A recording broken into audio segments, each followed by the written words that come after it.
Welcome, everyone, to the round of 8 of GSL. It is Site Delta for map number 1. In the bottom right, it is Maru. And in the top left, it is soO. So, I usually try not to spoil myself when it comes to GSL games. As I've said previously on these casts, I've actually been pretty good about it. Just not as many spoilers as there used to be, or I sleep through all the spoilers because GSL is obviously on when I'm overnight sleeping. But I did read some reactions to this group, and I'm pretty sure it was to this game. So, not exactly a spoiler, but maybe a little. Apparently, these games, this particular set, is not pretty.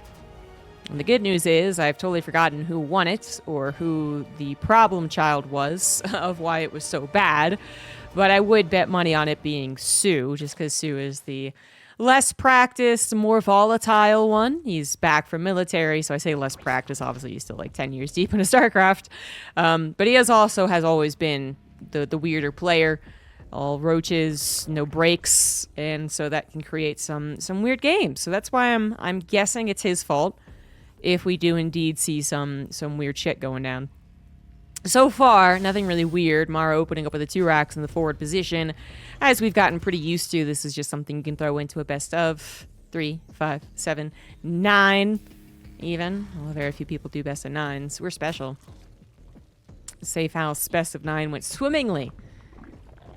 Except for the fact that Fruitland actually deployed no fruits.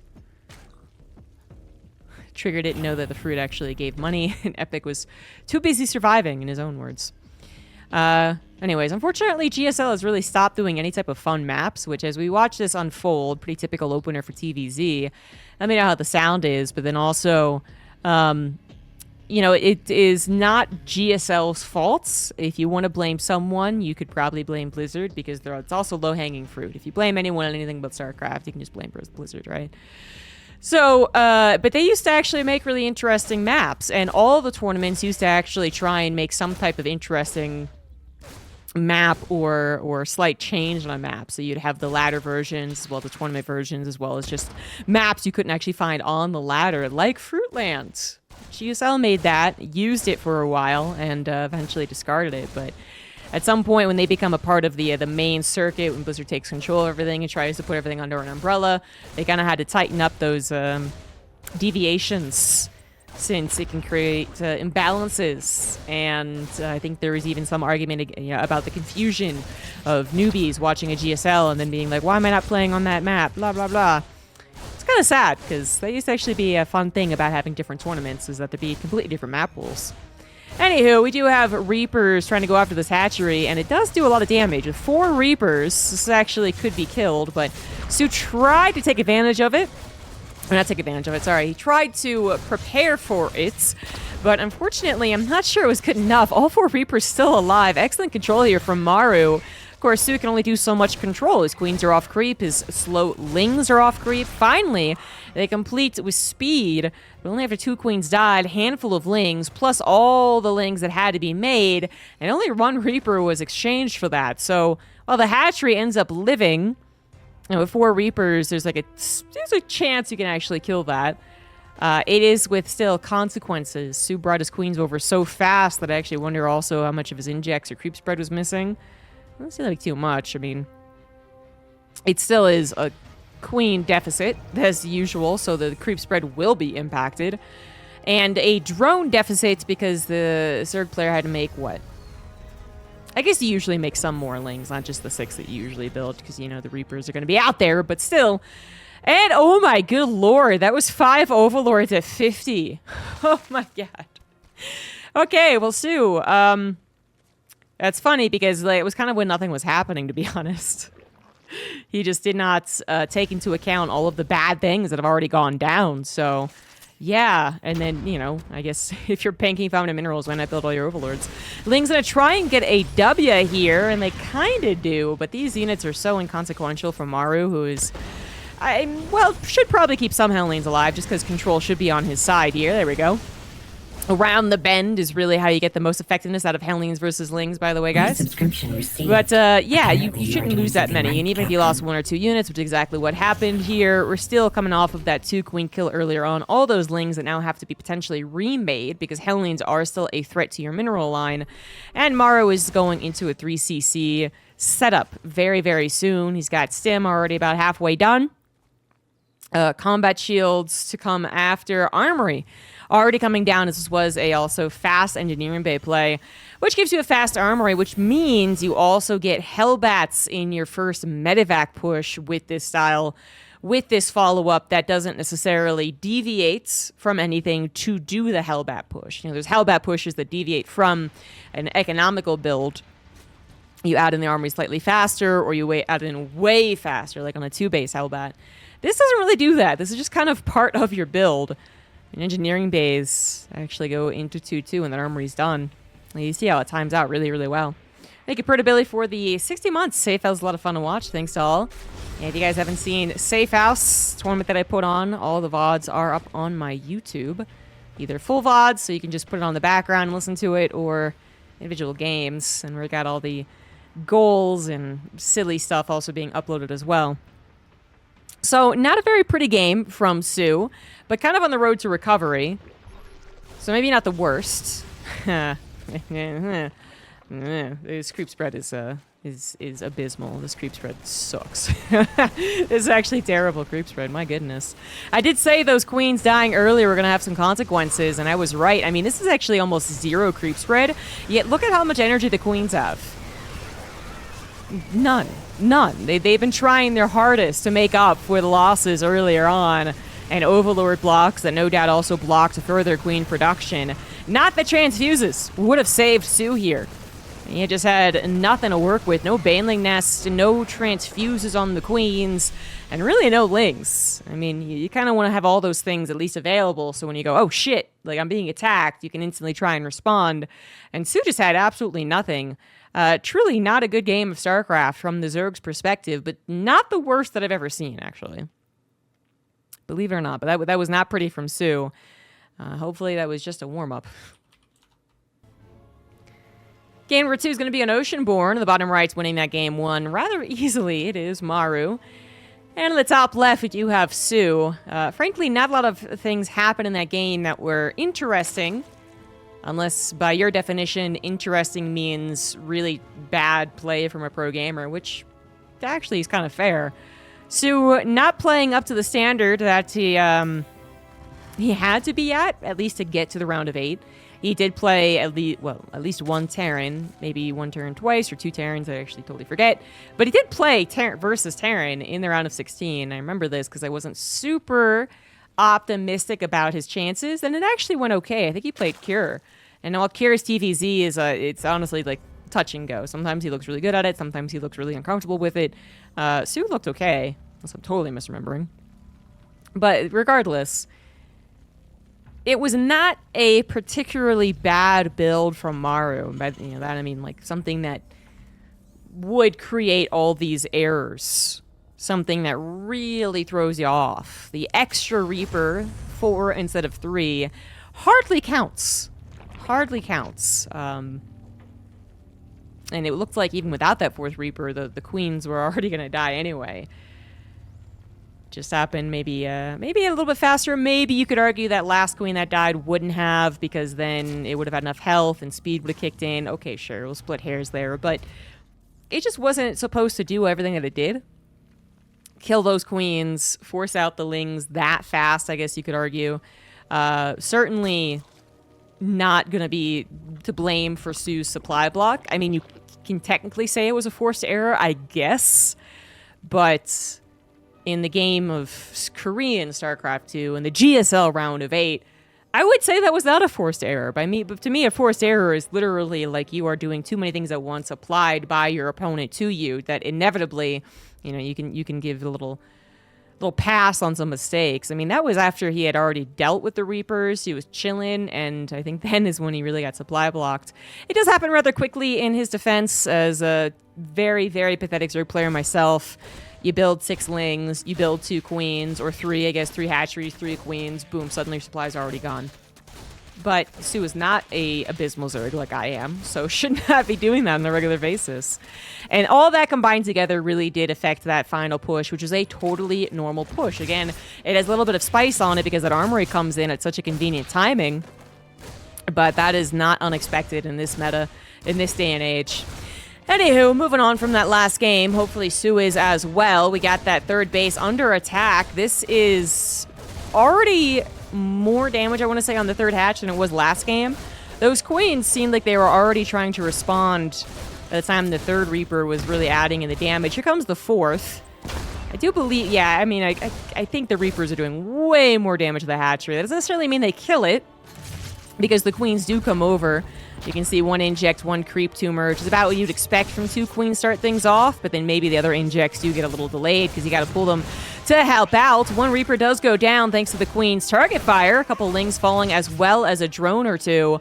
The Reapers now just taking full advantage of the fact that they've seen no speed as of yet. It has been a gasless opener, so nothing to really chase them down and get this around means that they can just free-for-all in the mineral lines. Another one does go down, but two Reapers live. Total of... Oh, one Reaper lives, sorry. Total of 6 drones, I gotta say. That one looks pretty dead to me. Spore? Spore? Spore? Okay, well, it could have done a spore kid trick. But okay, so 6 drones. I sound smart. For the 3 Reapers, you know, that's pretty disappointing for the Zerg player, honestly. There's a lot of cases of all the way up to 4 or even 5 Reapers not doing more than, like, 2 drones worth of damage. You know, in a very ideal scenario for the Zerg player. That was not ideal. And there is also some little tiny things that are worth pointing out just to add to the fact that the 2 racks opener can be uncomfortable. It's not uncommon. It's not... soO's not scratching his head here, but it can be uncomfortable. And those extra things can be like, again, those injects are a little bit delayed. The creep tumor is a little bit delayed. And, you know, the transfuse that comes down to save the one queen as you're still under pressure then means you don't have a transfuse later on, like that type of thing. Not that that happened in this game, but the injects and creep spread were a little delayed. Cute little maneuver with the Marines, trying to get up here and then either kill an Overlord that can very often be over here, just looking literally for Reaper Hellions, right? They don't shoot up. Or to add a little bit of fear to soO's build, because this could be a 3 racks. Now, this Overlord right here actually can see the steady line of Marines, and it's not that many, so it's definitely not a 3 racks or a 4 racks follow-up. That would probably not have sprinkled the Marines in, and also would have been more if they were rallying, although maybe you don't want to do away with the idea that there could be 20 Marines stacked up here ready to get you, right? I mean, the constant pressure and the constant doubts the Zerg player can experience in this position, as you can see, kind of blind, right? It's worth something, for sure. In this case, we have creep spread being denied by the Marines. A couple of the active ones go down.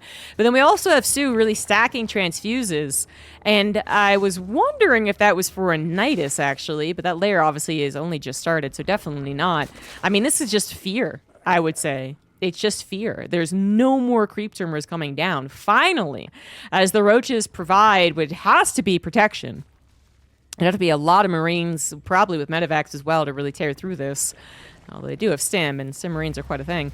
Yeah, okay, now you can get back to it, but you really got to get back to it. You gotta get going here. 4th base on the way for soO, 68 drones. Maru on 3 bases. Obviously not finding a lot of damage. It just is... it's just more like... in control of the scenario. And you might be wondering, why would I say that if soO's up 30 supply, but he is only up 13 workers. I mean, it's fine, just not that impressive. And roaches inflate your supply like crazy, of which he has actually built quite a few, when technically not being under pressure. I mean, certainly some, because you don't know what those Marines were planning over around your creep spread. But the actual attack isn't going to happen until these 2 medevacs, and that's only happening now. Theoretically, this is where you're like, well, he should have been at 80 drones this entire time, and then made all the roaches and ravagers that he would need. That would be the definitive Zerg playstyle. Doesn't really work out here. Ravager on the front line. Maru wanted to try and grab it, not going to get it. Not much to say about the first 2 medevacs. If there's one thing that should be going right here is that soO should be defending well. He has a decent amount of units. Trying to spread them around at this point, however, and that's not working out super well. The reinforcing roaches get cut down. Ravager once again being targeted is going to go down this time. And it's such a low committal from the Terran player. I mean, you don't want to entirely lose your medevacs because the only thing scouting right now. But they did just scout the infestation pit, which is a huge sign that is not going to be a 1-1 roach push. Besides that, we know that Carapace never actually started, something that soO only just recently picked up on. So if that was his plan, perhaps he did have to change it once he realized, oh shit, I don't have Carapace on the way. Doesn't really seem to be that way, but it is nonetheless a mistake. He is trying to go into a roach defensive style, into that macro game. It can be very, very safe, and it certainly has kept soO in the game this long, but we've also never really had a real push from Maru.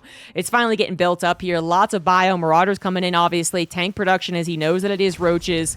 He's seeing infestation pits, so kind of the anticipation is roach into banelings and lings and vipers, right? And then the roaches maybe primarily just become ravagers. That's their addition to the army. But for now, without a mass amount of lings or banelings or spellcasters, yeah, of course the roaches are the only thing out here. And the medevacs will not be enough. Not with just the, 3 medevacs worth of units. But now we got the tanks coming. Now we got the rest of the army coming, and this actually should be kind of scary. Supplies have evened up here. soO actually banking a ton of cash. Injects only just now popping is one of those problems. It does look like he's injecting, but perhaps needed that 5th base up and running kind of as a macro hatch, right? A bit faster. This could be a huge reason as to why soO is not prepared for this. He's not delaying the push into his base. And so whether or not you can actually take the fight is, one question, but another question is, can you scare the Terrans that they take apprehensive steps? And instead, the Terran just blitzes onto your creep, no problem, no issue, gets their tanks sieged up in very offensive, brutal positions, and then you're ready? Not going to be as good. And that is kind of the situation right here, as soO does have the banelings, does have speed, is finishing some upgrades, but Maru almost maxed out himself with 2-2 upgrades. Tanks to pull back to. Marauders tanking most of the banelings here and living for most of that fight as well. They've given up their lives for the greater good, and I think that was good enough. I don't see any more banelings on the field, even though soO did try and not let all those banelings connect. Okay, there's a couple more. On the Marauders, then it was a problem of just filtering through into the very easy sniping of the Marines or the tanks. The tanks are the backbone here. They're the anchor. And they're keeping Maru feeling very comfortable being so offensively placed. That plus the creep spread that was denied. It looks like Maru is very eager not to overextend. And as soO gets a little bit of a breather, does get to sort of remax. We know that remax is not happening as fast as probably it should be, but Maru doesn't. Maru is going to pack up and try a different attack path. Kind of caught here by soO, however, needs to pay attention. There we go. Some banelings getting some connections, but mostly not too much. Okay, left side as well. And it looks like most of that army is going to get away. 1 medevac full of units, incredibly low, but nothing to actually take that out. No Hydras, no Queens on the front line, of which there are only 5, by the way. 5 Queens for what is now going to be 6 hatcheries and creep spread or transfuses, whatever it wants. I mean, it means more supply for better units, I suppose. And the Vipers will now take care of some of that anti-air problem. Killing medevacs, actually pretty good. It's a pretty good thing. Everyone focuses on, like, maybe the Liberators get added, and then you need to really get those abducts in. Well, yeah, you do need to respond to the Liberators, but these medevacs, the orange and yellow ones, actually popping in a battle, in a sustained battle, that is these compositions fighting each other, actually pretty important. And now at 10 medevacs, I believe Maru could be adding on other units if he really wanted to. Vikings even, to help take care of the Vipers, but still pumping out those medevacs. Only 1 tank at a time, I think. Yeah, he's only put on 1 factory. Heavy bio emphasis, which also means that he's almost like Zergan here, right? Like, there's a surplus of units, of which they are of questionable quality, like mediocre to low quality, I guess, although I don't think anyone would actually say that about a Marine. Anywho, and they're going to reinforce very, very fast. soO caught a really awkward angle. He was responding to a drop in the main is what it looks like. Now coming in a bit late through his own Sim City. A lot of the army already went down on the right side. Maru kind of not exactly winning both battles, but getting more than I think you really would have wanted there. And of course, the continued denial of creep means that the tanks get closer, the bio gets closer, and there's very little repercussions for that. Roachborn could also go down. We are moving on to bigger and better things. Ultras are on the way. The good old Space Cows. But they are not ready. They do not have chitinous plating, and all of these expensive Ravagers are going down. Finally, some of the tanks also fall. Banelings come in to clutch everything up, but that's not going to actually be enough, I think. Well, okay, no chitinous plating, but that is not a lot of bio left over, is it? A lack of chitinous plating does mean this very small number of bio is actually going to kill 1 or 2 Space Cows. Finally, that is going to complete. And we do have Maru entirely evacuating at this point. Arguably did overstay his welcome. Had it not been for the Ultras popping, if those were Lings, if those were Roaches, if those were even Banelings, I'm not sure that actually is pushed back. Maru with the focus fire, with the splits, being off of creep.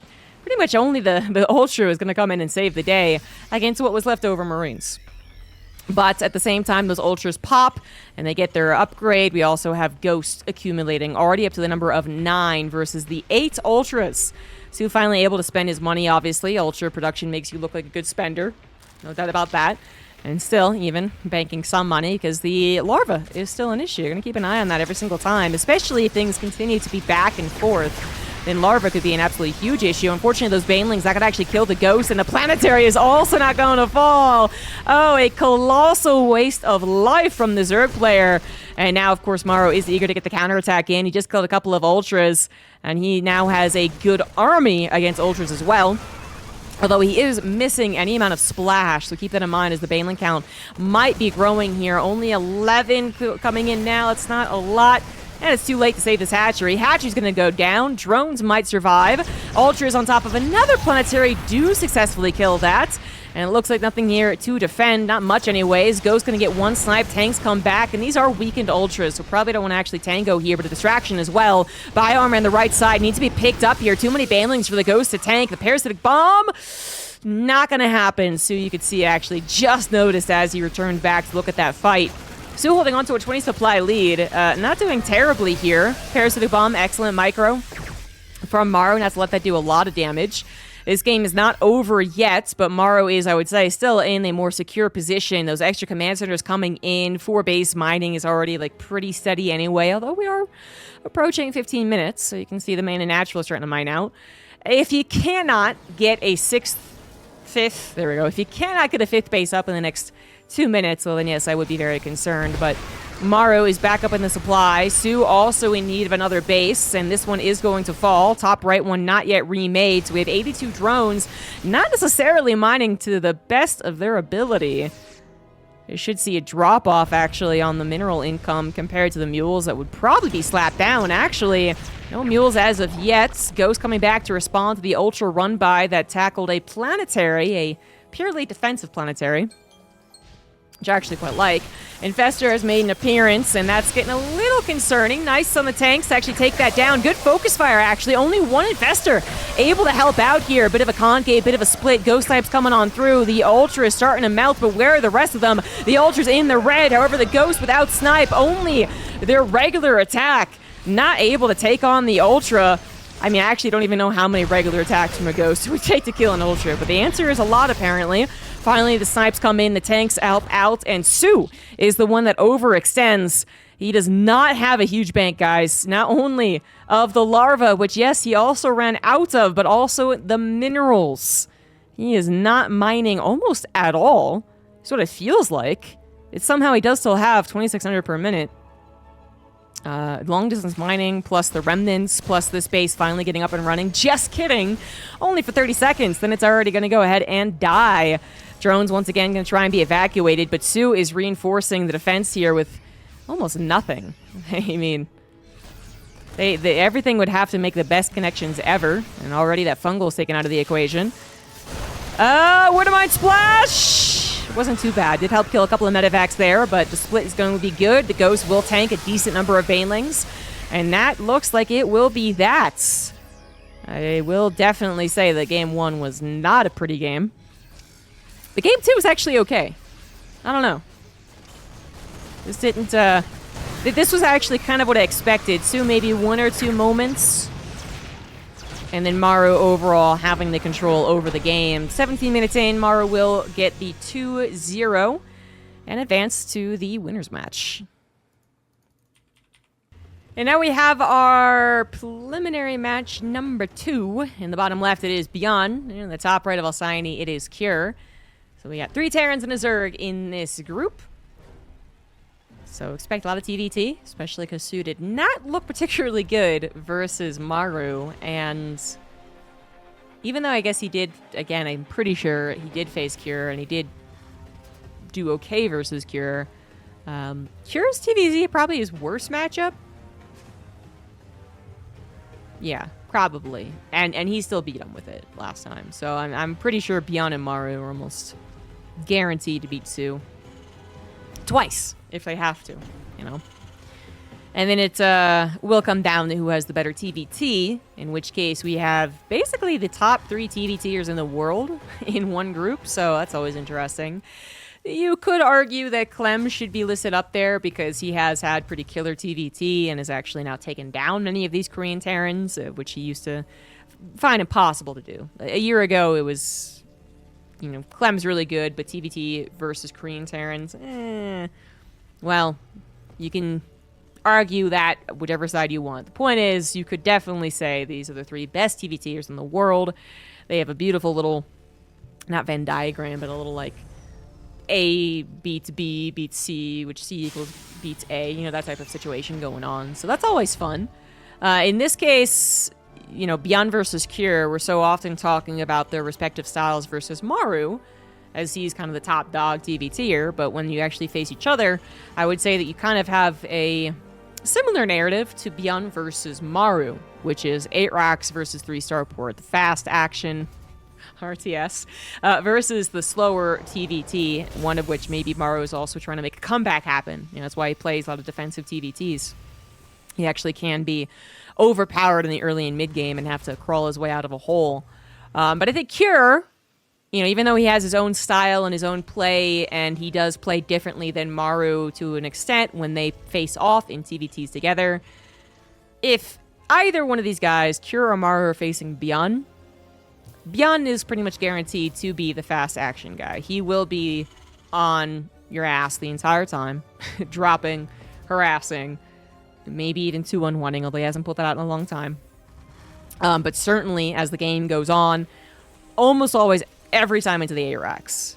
I'm sure he doesn't always do it, but it's like, ooh, for some high percentage he 8 racks is. So I'm figuring the same narrative can be applied here as it can for Byun versus Maru. Except that maybe Cure isn't considered the absolute best TVT in the world. So Byun might have a slightly easier time beating Cure, but then ditto on the other side of things. Well, Cure seems to have a roadblock against Maru. He is one of the best TVTers in the world and should have an easier time against Byun. So, who knows what's going to happen here.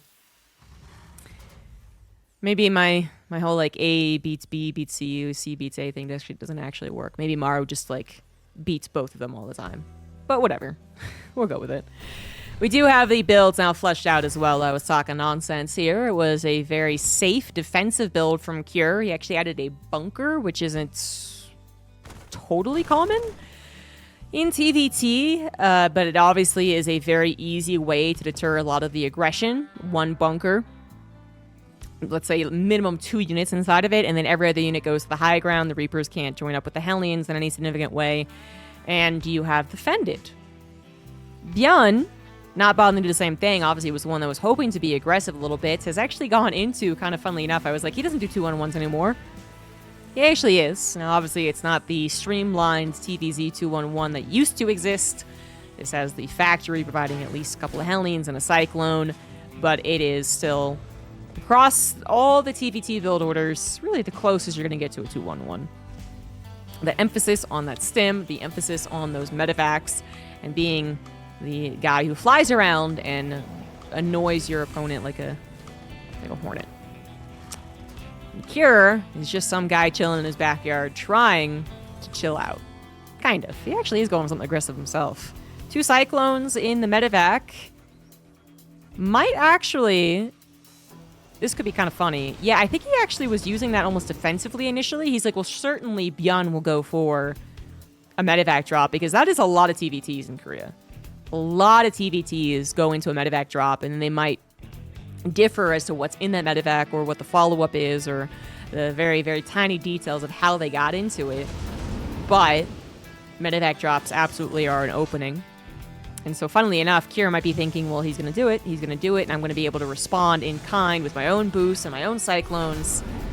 And then Byun doesn't do it at all, because Byun is not focused on that type of TVT. He is 100% going into that more bio-focused, get there faster, get more mobility on the field. In the exchange is a lack of technology. As you can see, also a much later third CC, of which now Kira finally gets some type of scout. He had no idea, but now he knows exactly what's going on here. He actually almost times it out perfectly. He scans, he realizes it must be a 2-on-1. That drop is heading into my main, and those Cyclones were almost in position. Not quite to stop the drop, but with the tank sieged up and more units available, quick repair on the Cyclone as well, Byun's drop will only get a supply depot, in which case, you know, it's better than nothing, and it's better to keep those units alive to continue on later. He lost half of his double medevac drop. But overall, it's not what you want. Like, that was supposed to unload and then maybe even be able to get an unload on the tank, or an unload next to the SCVs, or... Well, that's kind of it, actually. But you get the point. Like, there should have been a little bit more. And so, well, that's a great first pass here. Kira's like, I was on to you. That was perfectly timed scan. Way to go, me. You don't want to underestimate the power of the marine-based... I mean... the quantity-based TV tier. There we go. You don't want to say, okay, well, I dealt with that first drop. Now I'm the one who has the tanks, who has the Ravens, I have the upgrades, whatever else, you know? No, you should still be scared. Byun's third CC, really not all that delayed, because Kira had to be careful about slapping his down on location, so Byun was able to get it over. He did pause in the orbital, but you can see he's already saturating. So not too different in the economy. And then the technology department, that's where the 2-on-1er generally falls behind. We have 4 tanks for Cure to what was 2 for Byun, and then 2 Ravens, which lose some of their power as we get into more of the mid-game, into more of the mass marine, just because it's not as impactful as the interference matrix. But obviously an anti-armor missile could change a lot of things. And those Ravens are going to be very much needed to help out against this big old Doom drop into the main base. One missile turret was not enough for the turrets. That tank in the main, still sieged up though, is helping to protect the SCVs as well as the production. Unfortunately, that third is not going to mine. The tank's just a little too feisty. Here we go. Not going to try and do anything with the Raven. Did he actually get interference matrix? He did. I'll double check that. So, you know, it's a very tricky decision there for the Raven player. They could try and send him in to get an interference matrix, stop the units from being able to fully load up, but then the Raven might get sniped. Marines are a little bit faster and a little more agile. So, most importantly, Cure continues to not take really a lot of damage. You know, even though he's forced to deny mining and he is forced to respond, and maybe that could have created other opportunities elsewhere. So far, it hasn't. Playing patiently and respectfully has worked out for Cure. He does finally move out, however, and Byun had a couple of drops ready to go, but that tank in the main is seriously a godsend. Like, that has done so much to put a ease of reaction. There's just like, you're just like, well, it's a kind of a big deal, but my tank's still siege in the main, so I guess I'm not that worried about it. So then Cure can actually pay attention to the front line or his natural. Front line actually is currently what he's paying attention to. There's the Ravens in action, actually getting the disable on 2 tanks. Third one joins up way too late to the party. Nice pickup there for Byun, but still does lose that tank that was disabled. Speaking of tanks, I guess we have Byun trying to continue to harass the main base. Unfortunately, everything that was there was very injured and is taken care of without too much notice there from Cure, who, as he is back at home, does add on supply depots and a command center, making sure that combat shield's actually finishing up 2-2, about evenly timed. Byun does have that faster tank upgrade, however, he once again has far less tanks, back to about half of his opponent. That's just the retention at this point. Actually gonna take this fight, but there's more reinforcements. Byun did kind of scan that. Thought maybe he could still win out in the battle. To an extent, I guess it went okay. And now he's also trying to delay his opponent from getting anywhere close to actually hitting something important, such as all these supply depots or the command center and SCVs. Don't want that. Keep them away from these ramps. And then try to get a 4th base on location. Very risky play there from Byun, but it is going to work out. That will finish without anything headed in its direction. Okay, spoke too soon. The entire army headed in that direction. Now, the thing is, it is going to finish, so you can go ahead and lift it. It is a delay, and it's a delay that actually you could argue Cure kind of needed. Oh my god, I hope he doesn't kill it. Oh lord, that's a lot of Marines! Oh my god, Marines are so good. Oh my god. Well, that 4th base does in fact die. Should not have placed it on location. He lifted it almost as soon as he possibly could. And so yeah, maybe just don't put it on location next time. Big problem now for Byun is he was already behind. So I was saying, well, Cure kind of needs to do that because like his 4th CC is later, but that was, you know, in a vacuum that is true, but Cure was winning almost every other way, and now he is straight up winning with the 4th command center. 3-3 continues to be even. That's the only good news here for Byun, as he was slapped back down to 3 bases, down about 8 workers. Work count's not as important. They just need to get the amount of minerals to actually saturate, use all their SCVs, use their mules. We got Cure actually adding on 3 barracks. I think he's just feeling the momentum here. He's got control over the map. His opponent is on a very low econ game. I know it's still 3 bases up and running, but it's basically low econ. And low econ games can very much quickly shift momentum when Marines are the low econ unit you're getting. They're amazing units, aren't they? So Byun is no stranger to making comebacks happen based off either in 8 racks, should he actually have that many, and he does, or 5 racks and desperately throwing Marines, right? Like, you can spend whatever money you have on Marines, and they can do God's work. Byun is very familiar with that. And if Cure had stopped to add on the 3 starports and fully transition into a more tech transition, it's very possible that he gets base traded, base, like, full-on, like, base erased. It's possible that his army is caught unsieged. It's possible that he underestimates his opponent's positioning, which is exactly what's happening here, or damn close to it. Not the absolute best surround possible, but still pretty freaking damn good. That is going to even up the supply. And really what's nice about that is that Byun's back attack that created the surround doesn't get caught by the rest of Cure's reinforcements, because that was almost a sandwich into a sandwich. So that was really, really good from Byun. Cure is exactly the problem when you face someone who does have the ability to make a fuck ton of units. Excuse my French, but that is basically what you do, right? The fact that he's also producing 2 tanks right now is just like the remnants of his economy, as his 4th CC is still not up and running. But as the remnants disappear, so do the tanks. Only Marine production, but only Marines can get you very far, especially if they got 3-3, something that Byun did already invest into. Both of them, again, very even on those upgrades. Byun going to try and look for more of those battles going his way, just as far as the way that he sets up the engagement, and this could be another one. Tanks on siege. Cure in a terrible position right now. Oh my god. Absolutely terrible. The Vikings came in just to ensure that those medevacs wouldn't even try to escape. And had they gone for the desperate play into the main, Byun was more than prepared for that as well.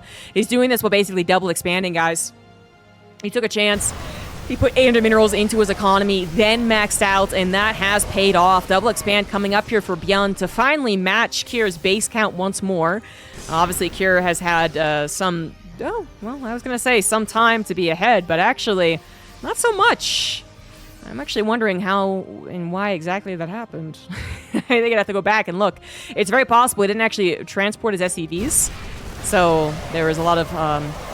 inefficient mining going on, because now he's kicking butt.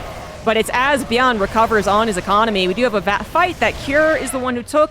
He thought he had a moment there. Kind of arguable that he did. I guess he did trade out Marines for some tanks. And at this point, actually, Cure is the one who's lost on the tank count. He's just been surrounded way too often. And Cure is, whoa, expanding aggressively. I kind of like this one just being put on location, though, just because it's so unlikely for it to be scouted. Even when you're going for a Doom drop, if these are medevacs, usually you go through more of like the gold-based path rather than all the way over to the right side. So I kind of like it. But let's take a minute to really evaluate what's going on in this game. So Byun somehow, some way actually was winning there, despite not having that 4th CC up and running. Cure's spike of income due to his greater SCV count and faster 4th and 5th. Not really feeling all that powerful. He is going to go for a base trade, even if that was mined out. There's no way you're filtering all those Marines through that choke. He is going to go for the planetary. Planetaries can be very tricky for mass Marine to take down. It's not that they can't take it down. It's that usually the loss of life is very questionable. You know, you're trying to make the moves, you're trying to distract your opponents, you try and go for the planetary, they mass repair for, let's say, 5 seconds. Suddenly, half your Marines are either dead or severely injured, or medevacs are out of energy, you know, and then you're not able to continue a supposed, you know, base kill or SCV kill, or whatever you were trying to do. So, that's a great stop. You know, if they have 10 tanks, that planetary is not going to last long, but if they have 30 Marines, you can actually get that thing to trade. And so Kira was kind of stopped just by that, really, but is trying to find other movement here. Nicely done, really nicely done. Saw the opportunity to come in from the backside through this tiny little choke. Nothing looking at it, and will actually kind of disrupt Byun's push. We do have Byun once again almost entirely on the defensive. He has 7 tanks, but I feel like I don't see him. They're just sprinkled all around here, whereas Kira actually bringing most, if not all of them, forward to try and continue with this push. Kira is not sieged up. He's actually very much low on medevacs as well, and that could be a problem in the future. What upgrades are we at? +2 for both of their tanks, so actually that's not such a problem. Like, you know, they stim, they get dead. That's how it's going to work from here on, but still, if it ever comes down to a Marine versus Marine battle, the lack of healing could be important. Vikings continuing to add in those kills as well. Little buffer in case a Liberator does show up as well, because I could see one really throwing a wrench into things on the opposite side. If Byun ever gets stuck somewhere and he makes a Liberator, that could save his life.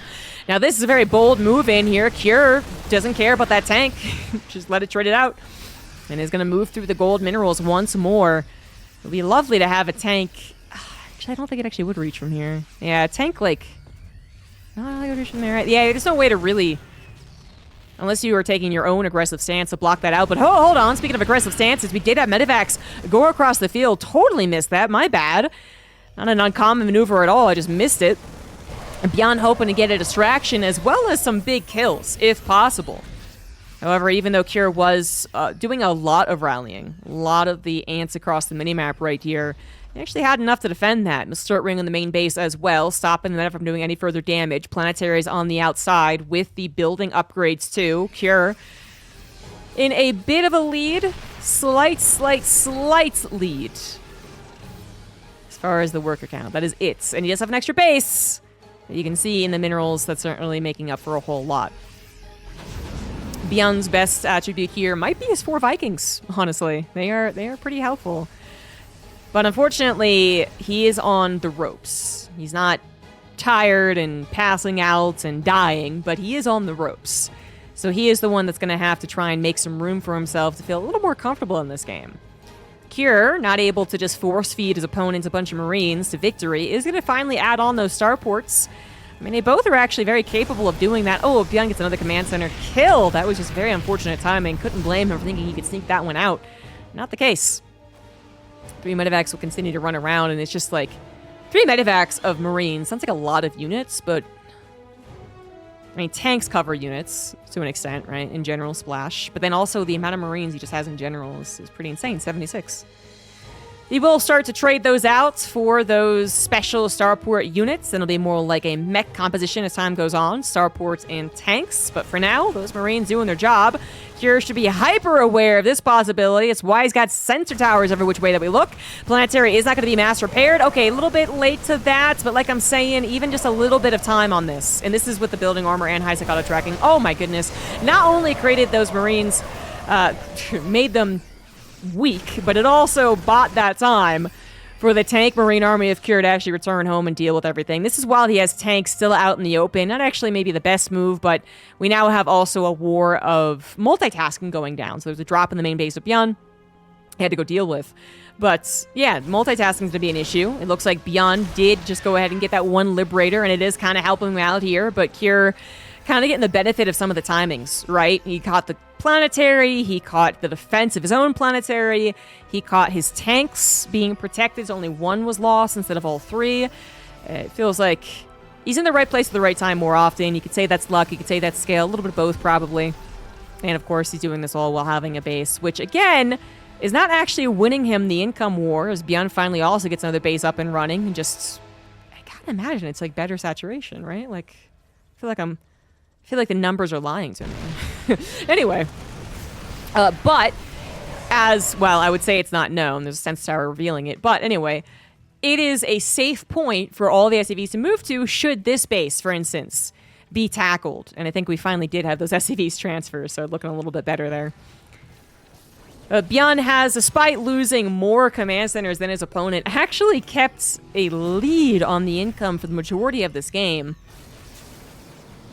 And that might be, again, the multitasking. In this case, spreading the SCV love around, making sure none of them stay idle for too long, for instance. A lot of extra command centers. Byun was actually banking quite a few minerals. He also was the one banking gas. Kier, I think, is maybe... God, I want to say he was more attentive to the gas, but it also doesn't really add up with the income disparity. Well, now he has more gas in general. Byun is actually just not building extra gases as he loses the gases, and that is going to become a problem. Very classic Terran problem. I don't need gas, I don't need gas, I don't need gas. Fuck, I need gas. Oh my god. Yeah, that's probably going to happen to Byun in 1500 gas, but that's a ways off, and he is not going into triple starport, so he is still gas lights compared to his opponent. Kira was the one that was needing to get those gases up, and in fact, he did.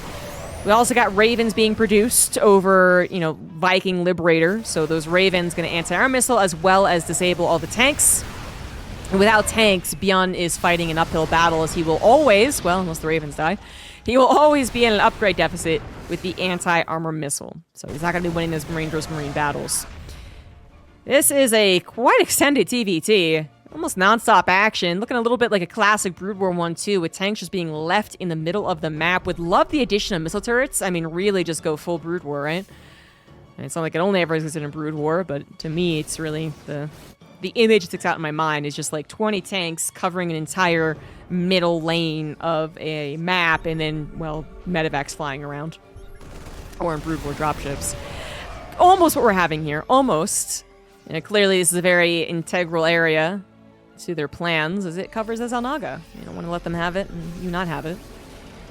It also is just the most direct path to your opponent. It is the most direct path to your opponent's throat, which is their production. So right through the middle, from your base to theirs.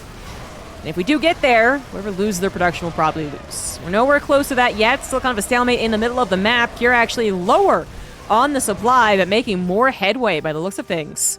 The disables on the tanks, just going to take away so much of Byun's cover. That's 17 tanks, though, so Jesus. Byun has really added on quite a few tanks. But he's got a major problem. He does not have an answer to the Ravens, other than positioning and catching them off guard. And that might not be good enough as time goes on. 2 starports now finally coming down for Byun, who again could have afforded it earlier. I think that it was intentional plan to not do that, to hopefully find that swing of momentum when the 3 starport player is affording so many high-tech options. And they're also kind of positional, maybe a little hard to control, easily fly over 20 Marines and kill themselves. You know, there's that opportunity the 8-Rax player might have to strike right up the gut and actually do some significant damage. Didn't really happen here. Didn't really happen. We do have Byun getting a nice cheeky drop to kill, maybe a planetary. Pulling another planetary off to the right as well, actually. That actually seems it's going to be a goner. Here trying to respond, but I'm not sure he's here in time. Okay, that tank is... It is not dying. Oh my goodness, no! I 100% thought that it was going to die. Those 4 tanks, not enough to beat the repair. I think if they had focus fired the SCVs and then shot, they actually would have, but of course a lot of things are happening at the same time. Kira was trying to go through the middle of the map with some of his army, some of his reinforcements. He's all over the place. Everyone's all over the place. Actually, Kira really needs to consolidate here and find a better plan of action, because being all over the map with this type of composition, not necessarily going to be the greatest thing in the world, although it looks like he has so many Ravens. They're kind of doing the work for him. Interference Matrix plus maybe auto turrets to help out, because I think they might need it. Marines on both sides severely injured, both of them down to just 2 tanks, handful of Marines, but it is Cure who obviously has dominance in the sky. Cure actually down in supply, though. Where the hell is the rest of Byun's army? Where in the world is Byun's army? He's got 12 tanks, only 4 of them on the front lines, an extra 4 or 5 back defending the bases, and he's not really producing with those starports as of yet, just actually refilling his medevac quota before he moves on, is my guess. But yeah, Byun, he's got, you know, he's got an army. Oh, here's another, okay. Parts of his army doing maybe important things. Again, Marines can't really tackle planetary, not quickly and not as cost efficiently as you might want, although this game is really balanced out on the income. Neither player desperate for minerals, although Byun might be experiencing that gas problem mentioned earlier, especially now that he's using all of his starports. Again, producing medevacs, but it's gas. And then he tries to build liberators. Oops, he can't. He's gonna have to fix that sooner rather than later. Break to the middle of the map as Kira gets an anti-armor missile as well as a few more disables. He's got auto turrets and disables and anti-armor. I mean, he's got it for days. He's got 11 Ravens. Some of them are going down here. Byun sacrificing... I mean, not sacrificing. He is straight up losing his army. Not much he can do about it. But when he can, he will try and get the Marines to focus fire the Raven. I noticed, Byun, but it might be an uphill battle. There's still 10 Ravens on the field, though some are injured. The ground army is not looking super strong, especially with the tank sieged up, and we can just see how easy it is to lose a Raven. It's not that Kira isn't controlling them, it's just that they go a little farther forward, and they don't pull back as fast, so those Marines sit on top of them. Another 4 medevac drop, actually kind of scouted right there. Byun not going to be able to do anything with that, although, you know, that's the problem when there's a stalemate in the middle of the map and Planetary is covering all the extremities.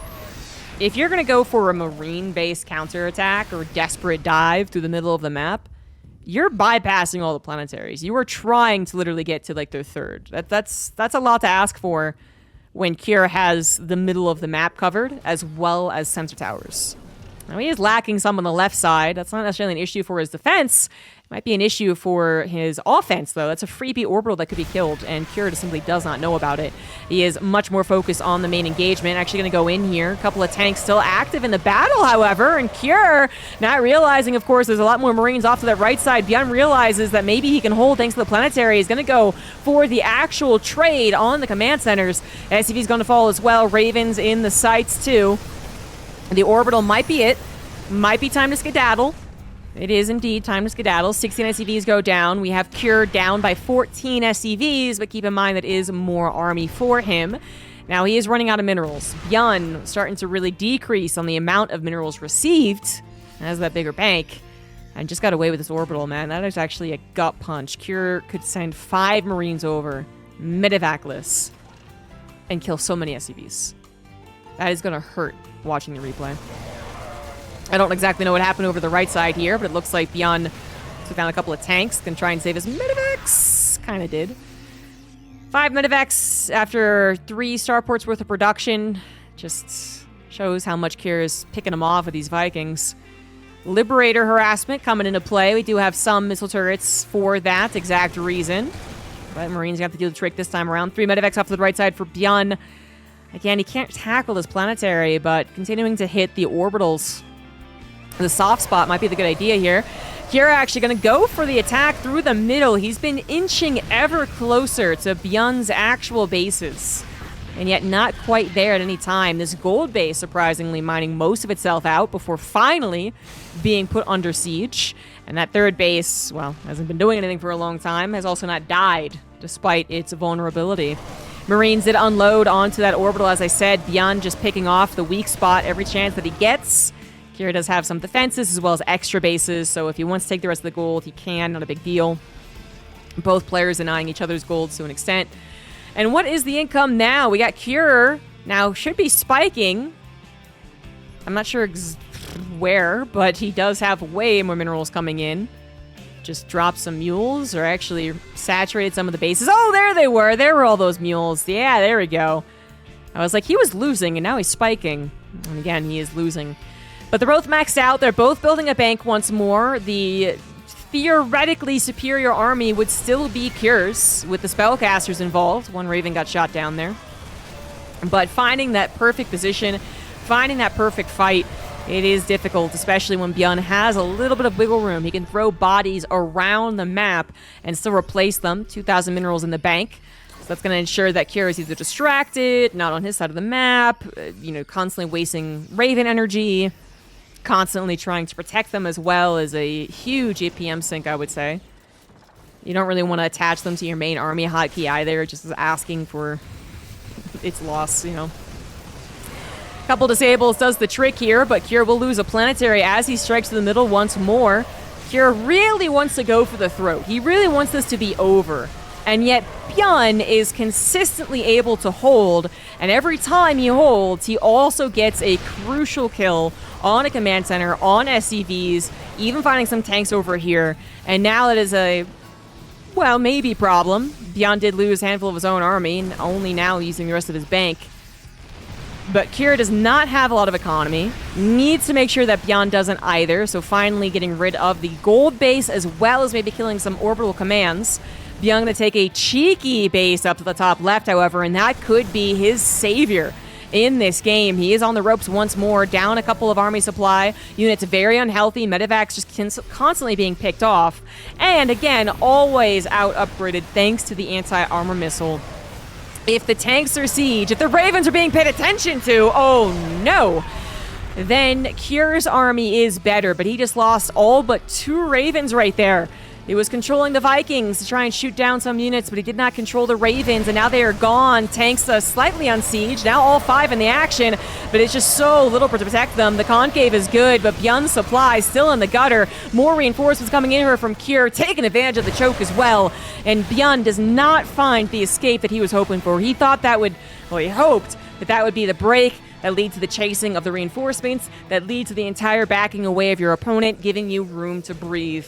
Kira's timing on the reinforcements and the amount of reinforcements, absolutely crucial right there. Byun not finding any momentum, but he did manage to find a base up to the top left. Look at all those mules. Look at that income coming through here. Lots more minerals to spend on pure marine. Losing some tanks as well, however, trading them out. Kira not too much better on the economy. Keep that in mind. And once again, losing some of those air units, just keeping them too far forward for a little too long, but he has them, and that is, and has been, one of the biggest differences. He does not have any contention in the air. Kira's been sniping down medevacs, killing any Liberator presence, getting any type of spell off. One disable can mean the world. One anti-armor missile can mean the world, and so while his retention of the units has not been particularly impressive, 27 Ravens have gone down. Nonetheless, it feels like every Raven has done at least their job to warrant them being afforded. This is what it seems like anyway, because Kira is kind of winning this game. Up 30 supply, up in the workers, slightly up in the army, but I talked about that production. That is the weak point of any Terran. A couple of Ravens flying by and just getting demolished. More could fall as well. Kira trying to back home and defend against this, but has to be really careful about how he defends. Factory does go down, but these are very, very, very weak Marines. The most they could do is try and go after the Ravens, because Marine versus Marine is not going to go well for Byun. The Ravens wisely pull back. No reason for them to be involved here. And while this little hit squad will continue to take down some of the barracks, I'm not really sure Kira needs all 9. He'll do just fine with 6, I believe. Another tank gets taken down for Byun. He can't really afford to remake those. Still at 9 after that dies. It's not too shabby. Kira did take care of the base of the top left with just a handful of Marines. He might not have gotten the possible kill on this base before it's all mined out, but he did stop his own base from being mined out. Couple of tanks nicely timed to the unsiege, but these Liberators are just, they're not very good. they might get a shot. They might. And even then, not super sure about that. And the Vikings still causing so many problems. Those Ravens are so ready to be killed. There's so many injured ones. The Byun now doesn't really have the ability to just sack Marines. He grabbed 2 Ravens there for a handful of Marines, but when you're at 108, or 8 minerals in the bank, not good enough. Both players around 1,000 minerals per minute. Both players running out of their last few minerals to mine from.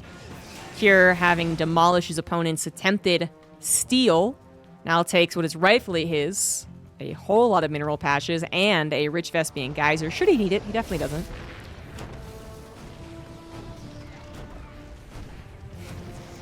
Byun gonna go for the Hail Mary. It's really the only thing he can do. Just race across the map and hope that it works out. But even this trade is unideal for the Red Terran. Marines going down in the trade. Yes, the Ravens fall. The tank fall. Yes, Kira's Marines fall. But this is the last army from Byun, or just about. Whereas Cure, well, might actually have a little more to do. He's got the Ravens and his spellcasters that kind of have infinite use as long as they stay alive. SCVs are going down. Orbital might fall as well, and that is really all of Cure's economy too. But Cure's economy falters as the game is almost already decided. Cure had given himself enough of a lead that even if he also has only 27 workers, he will still win with the army supply, with the army type. And that is game one. 35 minutes of pretty back and forth consistent action. And Cure will take it. Hello, everyone. Welcome back to game number 2. Disclaimer here. This is going to be seamlessly put together for the YouTubes. But my electricity did go down when I was casting this game, actually. I was already about 2 minutes into it, and the electricity went out. So it's been about 4 days since I cast the first series, which was Maru versus soO, which was kind of a disaster for soO. And then it's also been 4 days since I cast game number 1. So I'm pretty sure Cure won. And if I remember correctly, it was a very, very intense, long game. It was like 30 minutes, and it was very back and forth, very exciting. And it was actually an 8 racks versus 8 rack situation eventually, but it still mostly was the aggressive Byun versus a more defensive Cure. I would say that still kind of held true overall in that game, even though Cure also went 8 racks long before 3-star ports came into play. He did at least actually build from those 3-star ports, which Byun never got a chance to do, although he also tried to transition eventually. And just won with a superior army. Ravens flying around, interference and everything, I mean, you know the drill. And Byun just simply ran out of steam. He was really giving it the old college try, as we know Byun does, but couldn't actually win that TDT. But I really have no doubts, and not just because I might be a little spoiled, that these two still have both of them have a very good chance. Actually, I don't know who makes it out of this group. So don't, just disregard. You think I'm going to actually spoil it? I'm not, because I don't remember who makes it out. If I had to guess, I would have guessed Maru and Cure, but I don't actually remember, and don't tell me. But anyway, I would say that both these guys have a strong chance of making it through. Just because Byun might lose to Cure does not guarantee that it loses to Maru. Plus, I think he would win versus soO in a loser's match, should that be the case. And ditto, like, the 3 Terrans we have in this group all can beat each other on any given day. Maru is more likely to win than Cure, then Byun, maybe? Not even sure that's true, but Maru is probably still first. But they could all beat each other on certain days. It is soO who's kind of the guy who's left out of this discussion, because, well, frankly, I was a little surprised he got to the round of 8 to begin with. So, kind of a hater here, but maybe I'll be wrong. Maybe this group will turn around. So what do we got going on in this TVT? As far as the build orders of last game, I definitely don't remember that. I just got the gist of it. But we are getting 2 people expanding at the same exact time, so actually mirrored build orders until this reactor. So 1 Reaper for both players and a Marine for Byun. This reactor actually has yet to start. There it goes. Actually gathered 2 Marines for it, but that does mean that his starport might be the tiniest little bit. Not even really that, never mind. Should be something a little bit different. And that difference could just be that he has 2 extra Marines, which he might pair up with a little cyclone attack. You know, medevac drops. Very popular in TVT, especially in Korean TVT, I would say. And if I recall correctly, that actually ended up being kind of a mind game played in the first game these guys did, in which one player totally anticipated a medevac drop, which actually didn't end up coming. Right, it's coming back to me, guys. Yeah, like, Byun actually kind of did a 2-1-1. So, it wasn't the medevac drop like this is what we're seeing. This is really almost a bread and butter build at this point. It was a 2-1-1. So Cure was he didn't actually know, well, sorry, Helene. He didn't actually know that it was a 2-1-1, but he started to get like hints that it was because nothing else was happening, I think, and he defended it quite well. It was a chance. Byun took a chance. As far as the 2-1-1's effectiveness, it was kind of, you know, mediocre. It was okay, not great. Now he's going into what I would say is a more classic TVT opener. Both of them going for the medevac drop. However, one has a Cyclone, one does not. Cyclone is going to win out on the micro ability. And he can shoot the medevac, obviously. So, you know, yeah, it's probably better for Cure not to try and micro battle this one out, even though there's probably some way that he could have won with the units that he had. say both of them are better off doing exactly what they've done, which is kind of just agreeing to move away from each other. Byun returns home. However, Kier just kind of moved off to the side, so he's looking to still hit that main base. And you kind of want to get this attack done, not just because there's a chance it does damage, which less of a chance now that it's known about, but more so because, oh, this is interesting, more so because you do also want to get a scout. So speaking of scouting, as Kier's medevac does go into the main base, Kier is going right into double Viking production. So he's not going to starport. That's a pretty committed attack. Not uncommon on this map either. But he is going for a kind of committed attack. He's totally disregarding Ravens, which are very, very good units at basically any point in CVT. And then instead, investing a lot of resources. Vikings aren't necessarily cheap, guys. They're investing a lot of resources into reactored Vikings. So you can push with this, and you can contain with this, because you're going to have tank Viking magic. Oh, that's not good. Oh, jeez Louise, barely saved the medevac. We'll save some of the units as well. I mean, that could have been way worse. At the end of the day, he does get a scout. He has knowledge of his opponent's movements and does save the medevac in units. So that's actually not too bad for Kier. Just almost went very, very poorly. But anyway, so you are committed on 2 bases for an extent for this, and he is going to go ahead and basically double down. Second starport is on the way. This will ensure that if he does get lodged into a particular location, which I don't know about this one. Oh, this was not very good, right? No. Yes? No. Right? Yeah, no, it's not. It's terrible. Yeah, okay, I thought it was going to be terrible. But when a pro gamer takes the engagement so confidently, I think you do have to kind of second guess yourself. That was not very good. That was Kier apparently not realizing that Byun was going to be prepared for this, which is actually very odd because he knew the army had already moved out from the natural, chasing after the medevac as it was. I guess he assumed that Byun was going to hold back up in the natural. Or does not have his tanks sieged. If his tanks weren't already sieged, I could see that going a little bit better, but yeah, there's a lot of things you're supposed to do there, and that wasn't it. It's supposed to be a kind of a longer engagement where you get sieged up, you siege hop patiently, you use your Viking tank combination to continue siege hopping, and then you force the SCV pool because they got no other option. And that wasn't it.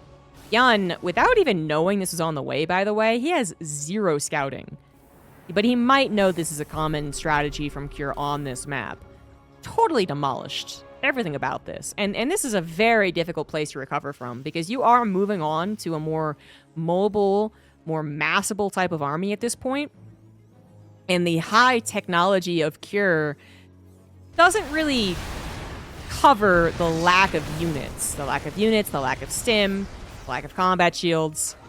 You know, in the beginning of the game, high technology, high quality units can really cover each other. But as the game goes on, if we're going to see 30 Marines from Byun get a concave with stim and combat shields, the Vikings don't add very much at that point. And then you're dependent totally on the tanks covering each other.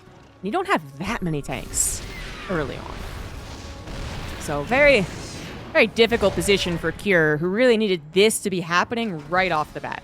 He needed this tank sieging, Viking picking off whatever it can, interaction to go swimmingly with the first push. The fact that that first push was, again, basically demolished, that was not very good at all, means that he has such a low chance of winning this game.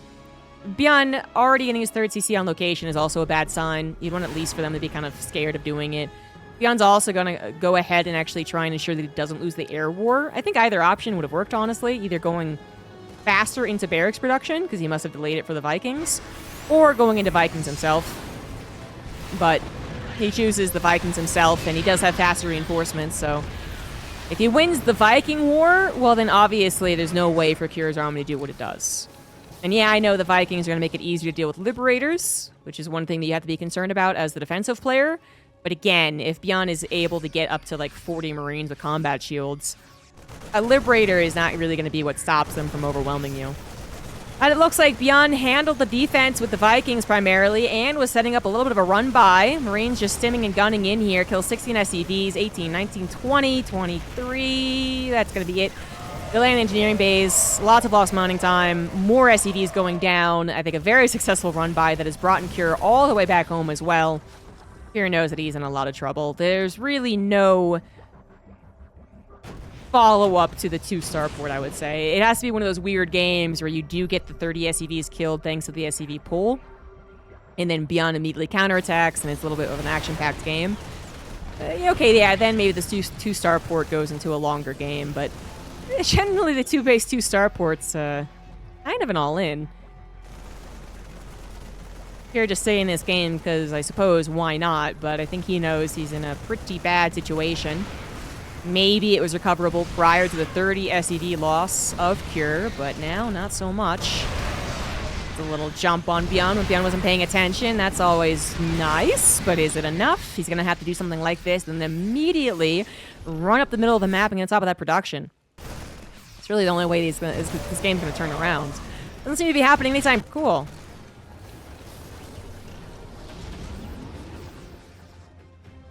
So I lost a couple of frames there, guys. Hi. This is a very cursed game, apparently. But anyway, I was saying that there's already enough here for Byun to overwhelm the army.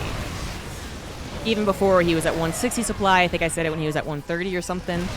He actually could overwhelm this. He just isn't. There's no reason to take the risk. So Cure actually basically does him a solid and just cuts the game loose. You know, not going to actually try and make this a weird one. And so we move on to game 3 and hopefully past all the curses. And the final game of the series is going to be on Golden Aura. Top left is Cure, bottom right is Byun. Byun demolished Cure's two-base plan. Simple as. That was no contest. And that was really on Cure. Cure could have easily sent one unit forward to see if Byun was prepared in advance. He could have sent his Vikings forward as well. And Stim would not have been done, so that the chances of them surviving a little poke forward would have been pretty high. Instead, Cure seemingly assumed that Byun had retreated back to his natural. I mean, he really did no cautionary steps to make sure he didn't get blasted immediately. It was actually very odd. Very unlike Cure, I would say. Because Cure knows how valuable that first army move out is, and Cure knows that's one of the ways that you want to start handling that type of strategy. Byun didn't know it was that strategy, actually, which is kind of funny, but one of the ways that you would handle such a strategy is by trying to at least buy time. So taking the fight outside of your base before the tanks really get anchored someplace unpleasant. So it really is confuzzling as to why Cure did what he did. But all it takes is one little tiny lapse in judgment, I suppose, when your opponent is as prepared as Byun was, to really ruin the game for you. Particularly when you are committing to a 2-base. You can make maybe some mistakes like that if you actually had a 3rd CC and double upgrades and whatever else, but you were pretty committed. It could be as simple as Cure knew he had never been scouted, no Reaper Scout, no Medevac Scout, no Scan Scout, and he was pretty sure that Byun would be totally unprepared, but that was obviously overconfidence. So, it is what it is. You lose the game. You got another one to try and still win the series. Why does a giant fish have a furry white tongue? Believe it or not, that's a cat. Looks like there was a supply depot that was accidentally made. I'm not sure why. Oh, he hey, I'm glad that pro gamers do this as well. He thought he had already built the factory. Kind of just that, like, brain fart that happens. Every so often, I make my orbital before my command center. Is that what I do? Oh, no, I make my command center before my orbital. That's the problem. There we go. Yeah, so glad to see that pro gamers do it a little bit as well. By the way, the actual build orders are not mirrored this time. Byun with a much faster factory. Did not go for the second Reaper. Obviously has that gas to go for the factory a bit faster. Here with the second Reaper, should be trying to at least apply some aggression or obviously scout. Very, very light, though. He's not going up to 3 or 5 Reapers. He doesn't have his Hellions being produced, obviously, already, as that factory is still not done. I guess I actually should not have said that he's not going into Reaper Hellion pressure. He still could, actually. No, he couldn't, actually. He doesn't have gas. Never mind. Yeah, so he's not. He's not doing that. He needs to get that starport. He's actually going to go ahead and just get multiple factory units, which makes a little more sense. We'll see if that is going to be Hellions, as it should be. The gas is just so tight at this build order. It is going to be Hellions. And the 3rd CC comes down wicked fast. As I've been highlighting the gas struggles of the build here. you have a surplus of minerals, and so the command center comes down really one of the quickest that it can. There is a 3cc after factory, which is basically was, so yeah, one of the fastest 3ccs you can get in TVT. Cat Bertino, thank you for the 23 months. Grapefruits, oranges, or limes? I used to love grapefruit when I was younger. It used to be a thing that I would do with my mom. We'd have like half a grapefruit at night, share it with a little spoon. I'm gonna have to go with oranges. I think I eat oranges far more often. Good question. So anyways, medevac drop is coming out here for Byun. He does like this opener in general, and it's not hard to see why. It does give you harassment, aggression, scouting, map control. Yep, that's pretty much what it does. And, well, that's not super great when it runs out into a Viking. To be fair, in Byun's defense, one Viking in position at 4.5 minutes is actually unlikely. Usually you are either going for your own medevac or you're going into Ravens, or like last game, you're going into multiple Vikings after a reactor was built. And then if you're doing that, you're usually looking for a frontal attack. You're not playing clearly defensive. So seeing that Viking already there in position is already supposed to be a bit of a red flag. You know, what does that mean? Why do you have that? Why is the build order different than a lot of normal TDTs? Is it because you have a third CC? And then he does like the hands on the hips looking at the dog, and the dog's looking back at him and like, Yep, that's because he's a third CC, and Byun's third CC is going to be much later unless he can stall it out. And even though Kyr's army doesn't look all that impressive because it's my majority Hellion base, it is enough for the early portion of this game. That's kind of the trick to getting the macro done before being scouted. You know, if you get the macro done and they're doing a middle-of-the-road build, they're not going to be able to punish you very much. So Byun, honestly, might already know. I'm not as good as he is to know, like, all of the variations of this build order that he has seen so far, which is limited information, but still information. But it's possible he actually is suspicious of the third CC. But what would he really do about it? He tries to push out with the tanks, the Cyclones, and the Ravens start to buy more time. Then he has his own tanks sieged up defensively. I don't know if you get very far. So probably one of the better things to do in the situation is just to try and make sure that your third CC comes up as fast as possible. The worst thing that could happen here for Byun at this point would be to be still very scared of Kyr because there's a billion other builds this might have been, and then doesn't get his third CC on location as fast as possible. Either because he is scared or because he can't. I guess Kyr is kind of moving out right now. But if this is delayed heavily, then that is the big difference. The fact that it was a later third CC might not have actually been too bad if it immediately transfers over with the SCVs. He's still down 10 workers, so it's not good, but it just gets worse as the third CC is even more delayed. And Kyr was the one that pushed out, actually. Byun, kind of tricky, was also kind of pushing out, but can now use this as a side attack, one that Kyr should not be expecting. Kyr sees the third CC and is like, oh great, third CC is going to be delayed. Perfect. Hey, where's your army though? And that army decides not to go for a type of surround or anything, but to go for a pseudo base trade. And Kyr seems to have picked up on that. That was far too easy. He doesn't like what he was seeing. Love that he kept the Hellions and the Cyclones here. Hellions aren't going to help out very much back at home. The Cyclones maybe could have, arguably, but not at this point. Not with the tanks sieged up, so they're best trying to deny the Vikings. Kyr, unfortunately, will lose a lot of SCVs for simply not knowing this attack was on the way. Tanks also rallying to their deaths currently. Kyr, pay attention.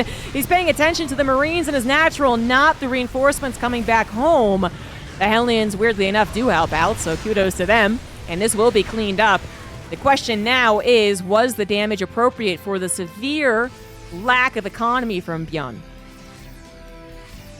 Killed 17 SCVs, but then lost some SCVs himself, so unfortunately he's only even on the workers after being uneven. He did see a huge spike, of course, as the SCVs were killed, but he is not even Stephens because he just gave away the army to do that. That is the current problem. Like, great, you equalized the economy. That is one step to a good game. But you kind of gave away all your army to do that. So that's not Gucci. Almost half the army supply here, and actually worse, as all of the army of Byun is not all together. That tank just demolished. SCV is getting torn down. CC is in some trouble. And that tank on the high ground might be able to save it, but for how long is the question. Kira has a pretty strong lead at this point because he's also now effectively containing Byun. Where would he put that third CC? Off to the left, I guess, but that'd be found out pretty soon. Funny to see Hellbats and TDT, but here we are. Byun now down by about 14 workers after losing 18. Liberator shaves off a tank. Maybe Byun can do something with the Liberator that he has and the Viking control that he technically has. It's just kind of similar to last game where there is now a problem of just being too many units. Kira will have literally too many units for these high technology units of Byun to really work out well enough. The real trick to a very long TVT is having the 3CC up and running. Then a lot of things can happen in TVT. That third CC, saturated, gives you options. Without it, you're just not going to get enough units, even if the units are technically very good units. And Kira is actually going to go for a surround right now, which is an excellent idea. Could have gone for the surround, could have gone for the run by. Either way, including the interference matrix here, this will be enough. Kira with the final stamp here on this series. We'll take the 2-1. And we'll advance to the winner's match to face Maru, a tale as old as time. So the winner's match might be an anticipated one. I mean, these two probably would make it to the winners. In the bottom right, it is Maru. In the top left, Oceanborn, it is Cure. We could have had Byun, I think, 100%. The series that was played between Cure and Byun ultimately favored Cure. Obviously, that's why he's here. And not just in the series way. I think in general, it showed maybe a more stable TVT from Cure, which kind of makes sense. Byun's TVT, I would not call unstable because it's still pretty consistently good. It just is riskier. There's more risky plays with Byun. But, you know, Cure's game that he lost was kind of a dumb one for him, honestly. It's like almost like a mulligan, that one, if you could. And then the first game was very closely matched, but again, Kira was able to kind of just prove to be stable in the game. And theoretically, I think you could argue that the way that Maru and Kira play the TVTs is better than what Byun does. Basically, the idea of that 3-star port versus 8 racks. I know the first game of Kira Byun was a lot more complicated than that because both 8 racks first. But, again, very theoretical discussion here. Theoretically, the way that Maru plays, right? Pretty safe in the opener till 3CC. Very generic move-outs. If he's behind, he does certain things. If he's in an even place, he does certain things, fine. But then when the real time to win the game comes, he chooses that very technical option of the 3-star port as opposed to the less technical, more just... many of you will die, but that's a sacrifice I'm willing to make type of style that Byun plays, which is the 8 racks. So that's why I think these two are just kind of considered a little better in TVT. Maru is considered the god of TVT, and I'm not going to disagree with that, but in general, these two play more similar to each other, and I think have a winning record versus Byun. I'm not sure about Kira versus Byun. Anyway, moving on. So now that they're facing each other when they play quite similar, what is going to happen? Well, we've seen a lot of it in the past, and it seems to stay pretty true.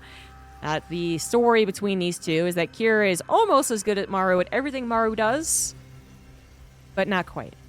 Maru is a little bit better at everything that you want to do in a TVT. So Kira doesn't do anything wrong. Maru just does it a little bit more right. And it's quite unfortunate because Kira, I think Maru is his official nemesis. He gets very close to beating him all the time. In all different types of games and tournaments. He gets very close, and he can't quite do it. So, I would say occasionally Kira looks like the stronger TVTer, and then mentality plays a part, for sure. He crumbles versus Maru. But then there are definitely a lot of cases of Kira just not being quite as good. 0.01% behind Maru. Maru's going to be one of the first players here to actually engage. I mean, it's 2 Reapers and a Hellion, not too much. Kira does have some units that are totally prepared to stop Reapers from hopping up, but other than that, are willing to lose some mining time with a natural. Oh, wait, that's on a wall. Well, still, you don't want to run up that, yeah. Yeah, Cyclone's about to pop out, so.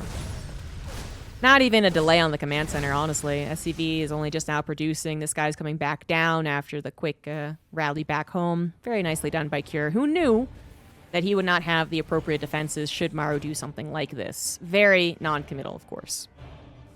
Cure going into a couple of tech labs, actually. So right into tank production and Ravens, I assume.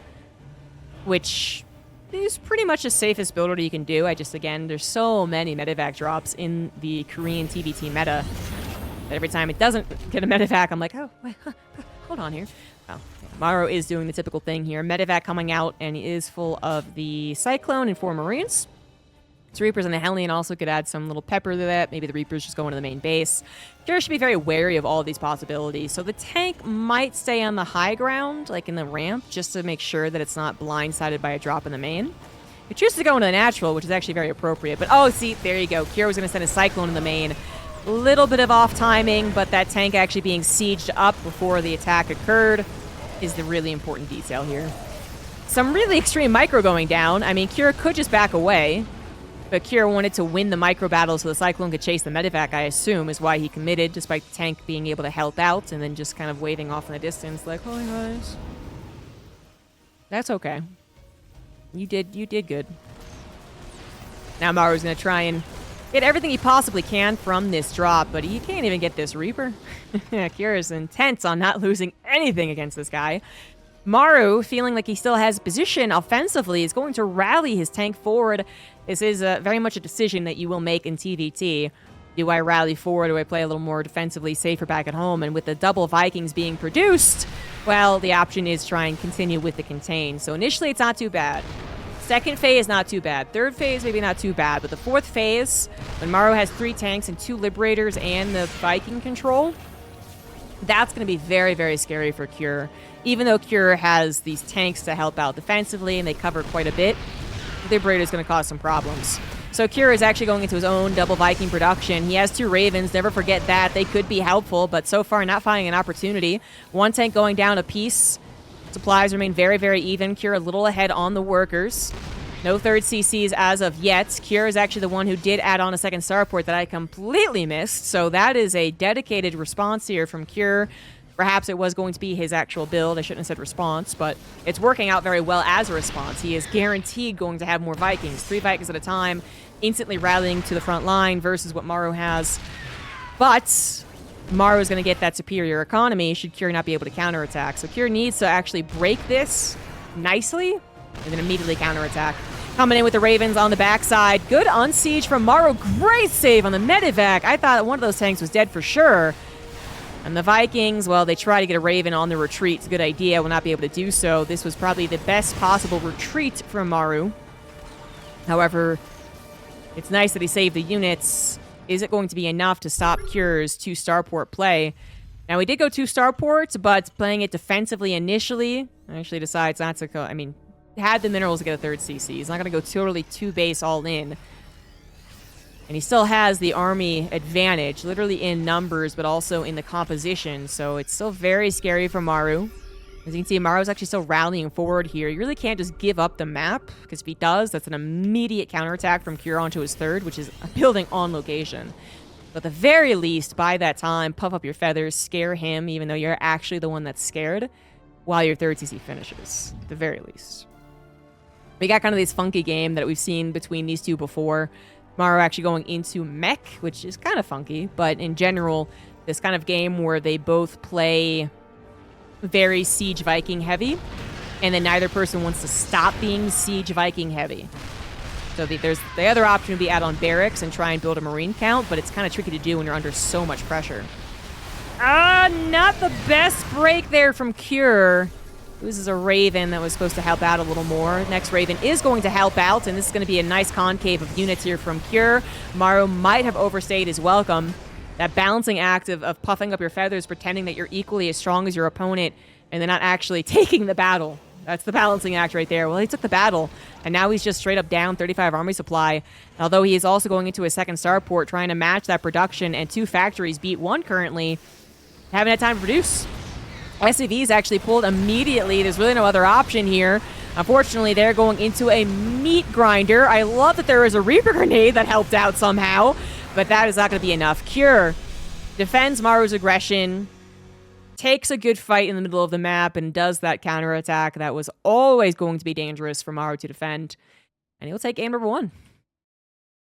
Game 2 is going to be on Ghost River. In the top left, it is Cure. To the right, it is Maru. And Cure gets himself a lead in a series versus, again, I believe his nemesis. You can say that as a general term, and I think that's totally fine. But there is actually a technical term. Ligulac has nemesis. What else does it have? Got like 3 things, right? Between 2 players. I'm actually going to go ahead and just look at it. So here is number 8 in the top 10 right now. No proxy or anything going down, so I can do whatever the hell I want. Form rivalries. There we go. Under rivalries, you have rivals, nemesis, and victims. There we go. Victims, what I was thinking of. So rivals is where you continually just like back and forth, back and forth, back and forth. Nemesis is where you lose to them a lot. And then victim is when you beat them a lot. It makes sense.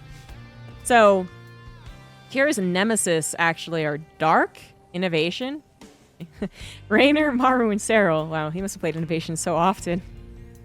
Still be on there. All right. With Dark actually being, am I reading this correctly? Like his worst nemesis? He beats him way more often? Actually, no, I think I actually did know that. Never mind, that makes sense. And as far as the nemesis go, Maru is on the same nemesis scale as Cyril when it comes to Cure. Actually, I mean, it's kind of impressive, I would say. But maybe not, because nemesis means you get beat by them. Anyway. We got a proxy barracks coming down here. I did not expect this whatsoever. I saw the SCV leave, and since last game he SCV scouted, didn't give it much thought. But he actually is putting a second barracks down in the middle of the map. No scout having happened, sending that SCV back the long way so that Maru's SCV scout will not see the SCV, and it will not see the barracks either, as you see the AI goes this way. Now that SCV got up there in the main base, but it didn't stay. So it did not confirm a potential factory or 1 Rex expand. So I don't believe Maru knows at all that this is a second barracks. 2 Reapers popping out at a time. Could quickly overwhelm. This is actually very, very dangerous. Cure looking to do a quick 1-2 punch. Wins a pretty straight up TVT. Now going for a little bit of cheese. A little bit. Hopefully just get Maru killed. Before Maru is able to come back. Because that's what Maru is known for doing. So seeing 2 Reapers seems to have tipped off Maru to the situation, as he does choose to cancel his command center. Which I think is correct. I'm just impressed that it was that second Reaper at that time that tipped them off. Very good read there. And now, very obviously, 4 Reapers versus just 3 units here. Not looking so hot. SCV's pulled in. Cyclone, not even 25% done. It's looking real sketch right now for Maru, as he does at least trade out the Reaper. Here is the one that's producing not just, units that can take a heavy a head-on fight, but he's also producing units that can really do well backstabbing. But it looks like the head-on fight is done with. If he had all 4 Reapers alive, I guarantee he's still in here running around. But 2, he's a little suspicious of that Cyclone timing. At the end of the day, he did get a canceled command center. That's a lot of minerals to lose out in the early game. Forced to go on off location as well, as Cure gets his on location, which will make up for the still difference of command center timings. And the game will continue on. So it was scary, but doesn't end the game. Cure gets a slight worker lead that probably will dissipate down to maybe like 1.5.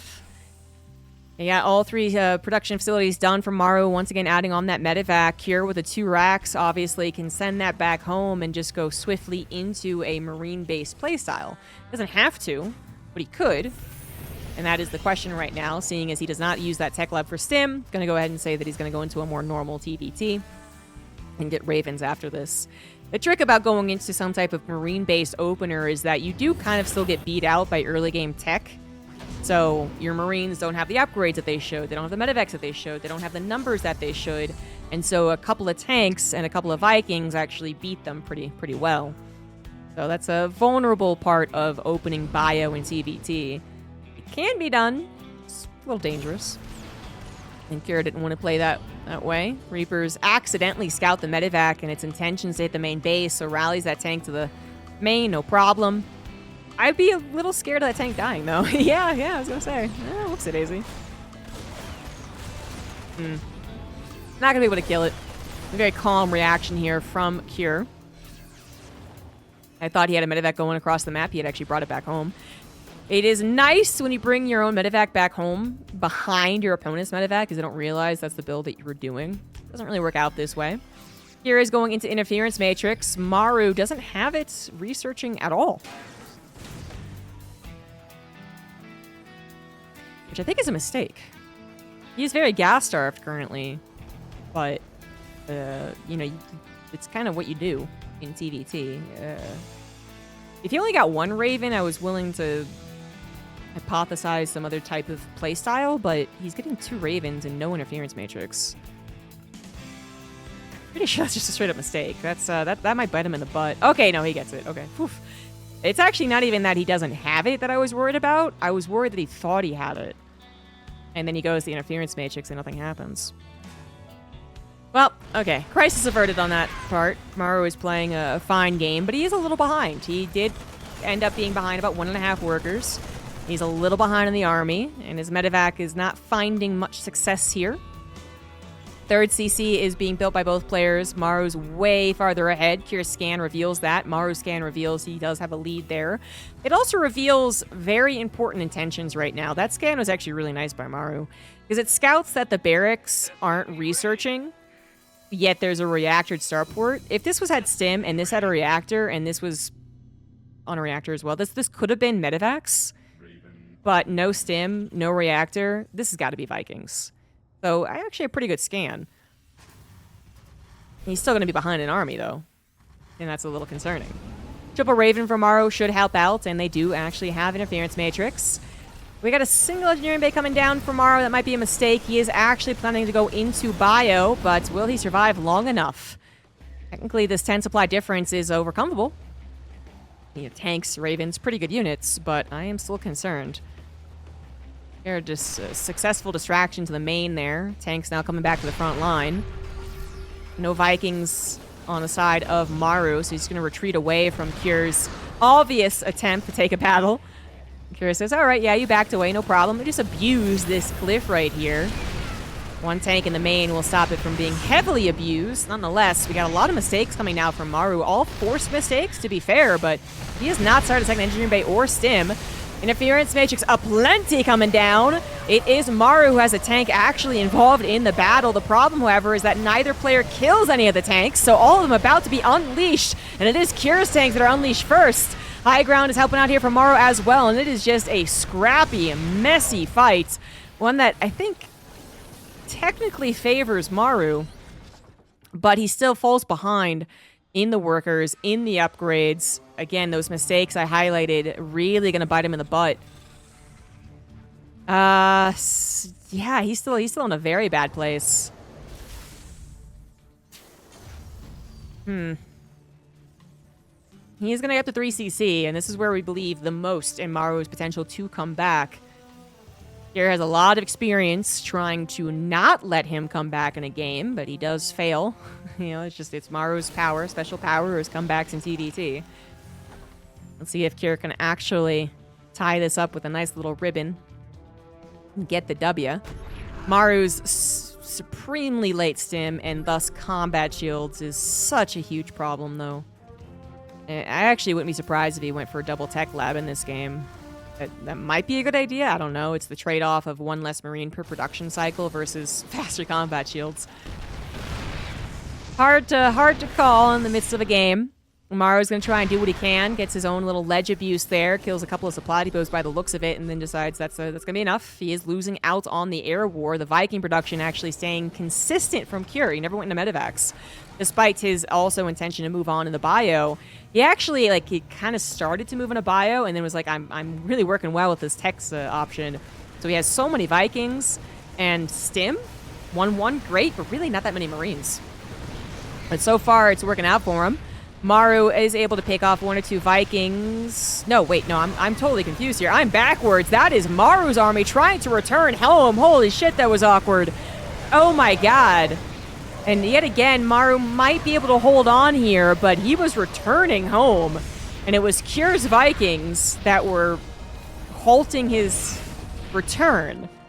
That got really confusing for a second, but that was not ideal then. Obviously, Maru had more of his army away from the fight, forced to pull the SCVs to cover his butt for a couple of seconds, and when the entire army came together, it wasn't terrible, but it was so mistimed.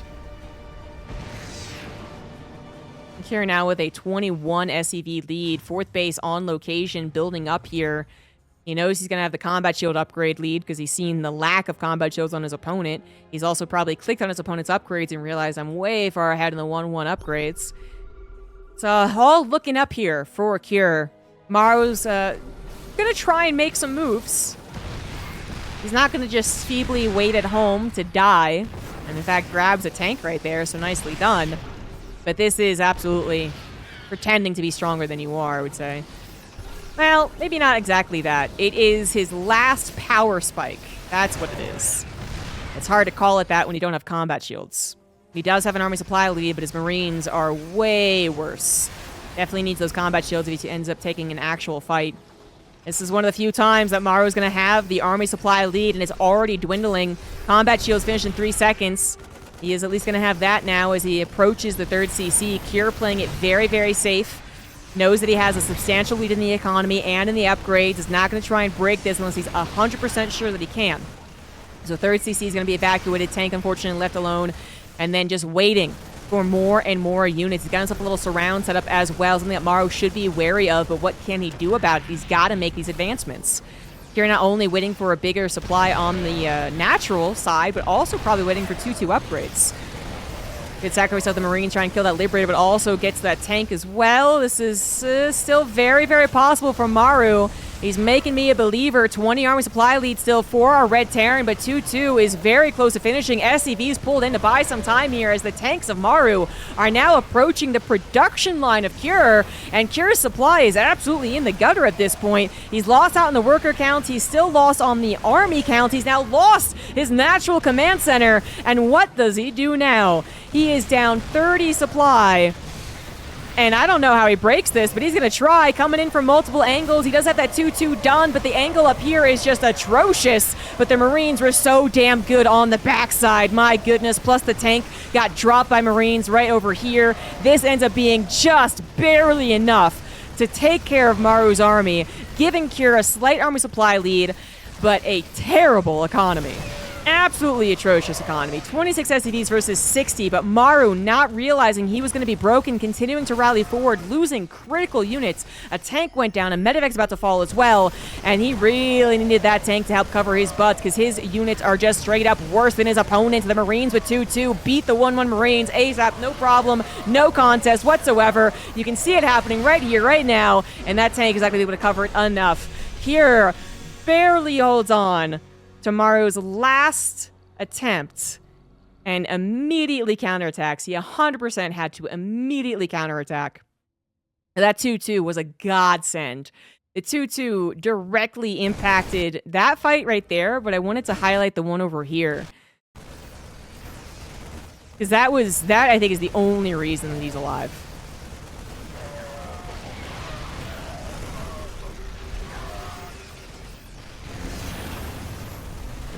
I did notice the +1 vehicle weapons finishing, but I don't think that impacted Cure. Hey, he doesn't have any tanks here. So, first thing that happens is Marines on the backside. Beautiful maneuver there. Takes out 2 tanks for the cost of a handful of Marines. He got a tank that's also no longer paying attention to the main battle as well. And somehow our Ravens, I didn't even see that, but it sacrificed itself for the greater good. Also took out the second tank. So you got a tank firing here, but it ends up being 2 different directions. That's very important. If it was just from the ramp, I think he's a goner. And then this is where the 2-2 plus medevac healing, obviously, really changed things up. Because this was pretty much a disaster. You know, even though there was 2 angles. I mean, even this tank is blocking out the Marines. Good lord. The second tank did eventually siege up as well. Liberator was helping too. Like, this is not pretty. But because this barely won out, and this barely won out, he had enough to actually get this around. Like, maybe it wins, even if it was an even upgrade, just because medevacs were healing. Great position on the Marines down there. SCVs were pulled in. Maybe he still wins the battle with 1-1 upgrades, but he certainly doesn't have a supply lead. So his counterattack just doesn't do anything. And you can see that Maru's continuing to rally forward. It gets a very important tank killed. It actually gets a shot, to be fair.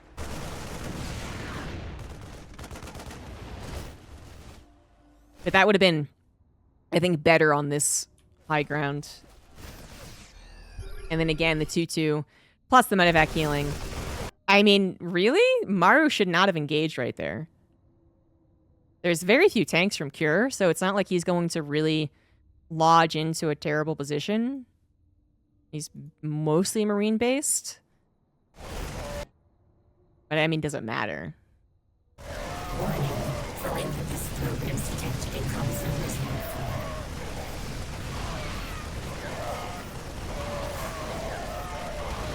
Lovely split there at the end. And then I saw someone say, I don't know, if Maru should have tapped out right there, which is, a fair question to ask, but Maru wasn't going to have enough units. And he knew that there's a 4th base done. So his 3rd CC was going to get ransacked in 0.2 seconds.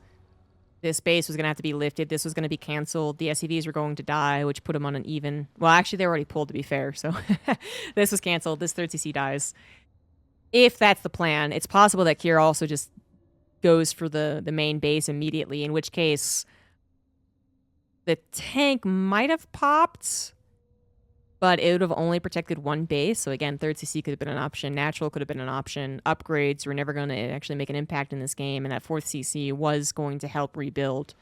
Even though he killed the natural, it was still 3 CC versus 3 CC. Yeah. I mean, I could see him sticking in a little bit if this was Game 7 of the grand final, but I think this is a pretty appropriate tap out. Which means that Kira 2-0 is Maru, which is actually a surprise. So Kira is advancing to the round of 4, guys, where Maru now faces the winner of Byun versus soO.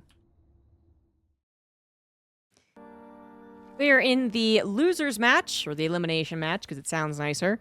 In the top left of Oceanborn, it is soO, and in the bottom right, it is Byun, who is Byun on STV. Wasn't sure if I'd... Oh, yeah, of course, the 2 Raxes. Of course, it's Byun versus Zerg. Yeah. So, Byun does still really like the forward 2 racks, even though it doesn't seem to be all of his TVZs anymore. It still probably is over half, if I had to guess. soO should be very much expecting this. I think also in the Maru soO series, to start off this group, if I remember correctly, soO had a lot of trouble versus a 2 racks opener. In the first game, I want to say. Maybe the second game. Either way. So also kind of revealing a bit of a weakness to it. Maybe. soO had a very ugly game 1 versus Maru, and game 2 was okay, but still, it was very clear Maru was the better player.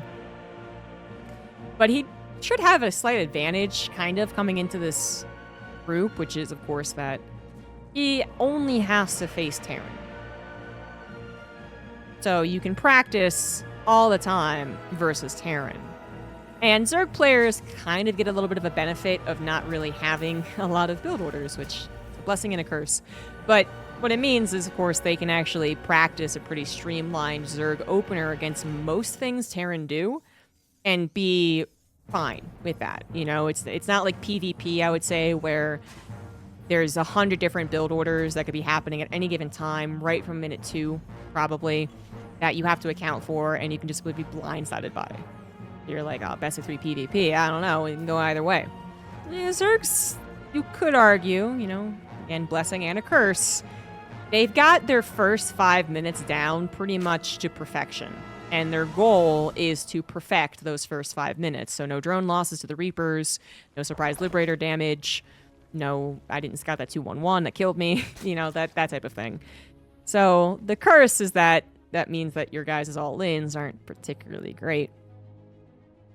And It is you trying to defend everything that the other races get to brainstorm. So you get to do your 5 minutes and try and perfect it, but then the Terrans out there being like, well, I noticed that his queens are in the wrong place, so that's where I'm going to drop. But if your mechanics simply aren't there, you're probably not a super great Zerg player. Now, I say that, and we still have examples of not great mechanics winning games. Dark. But yeah, that's kind of where it goes down to. So soO could have grinded for all the days he could have. I think between the round of 16 and round of 8, there was like a 2-week gap because of Dallas. He could have been grinding ZVT that entire time and just like assumed he wasn't going to go to Dallas or he wouldn't win Dallas or whatever. And he might still not have been able to improve his ZVT enough to take down what is really the top 3 out of 4 Terrans in the world. Clem being the 4th one, probably. Reapers have been doing a little bit of damage while I've been talking. Not significant. What is actually significant is that they have actually blocked the 3rd hatch. This means that soO has to change his build order a little bit, which kind of sucks, but what else are you going to do, right? If you don't have that drone in position or it gets caught or whatever it is, there's not much else you can do about it. The queens traveling forward is an incredibly dangerous thing to do when you don't know for a fact that they will be going only 3 Reapers. They could have gone to 4, they could have gone to 5. One did actually die. The follow-up here from Byun is going to be a pretty typical for him 3cc and a 2-1-1 setup. Henlians to safeguard a 3rd CC location as well as continue with some map control. soO obviously finally going to get 3rd hatch down. He had grab speed and, could have tried to take some map control, but you pretty much know that Hellions are on the way, so the Lings can't do much. Roaches are on the way, however, now, so that's going to be a little trickier. Byun could maybe scout that, honestly. I could see him trying to run Hellions in, but maybe not. Fortunately for Byun, he is grabbing Banshee, so this ends up being kind of a surprise gotcha 10 Roaches or something like that. The Banshee will hopefully pass by the Roaches. There's always a chance that it doesn't. Queens continuing to creep spread and push out the tiny Hellion squad. Only went up to 2. It's so tiny.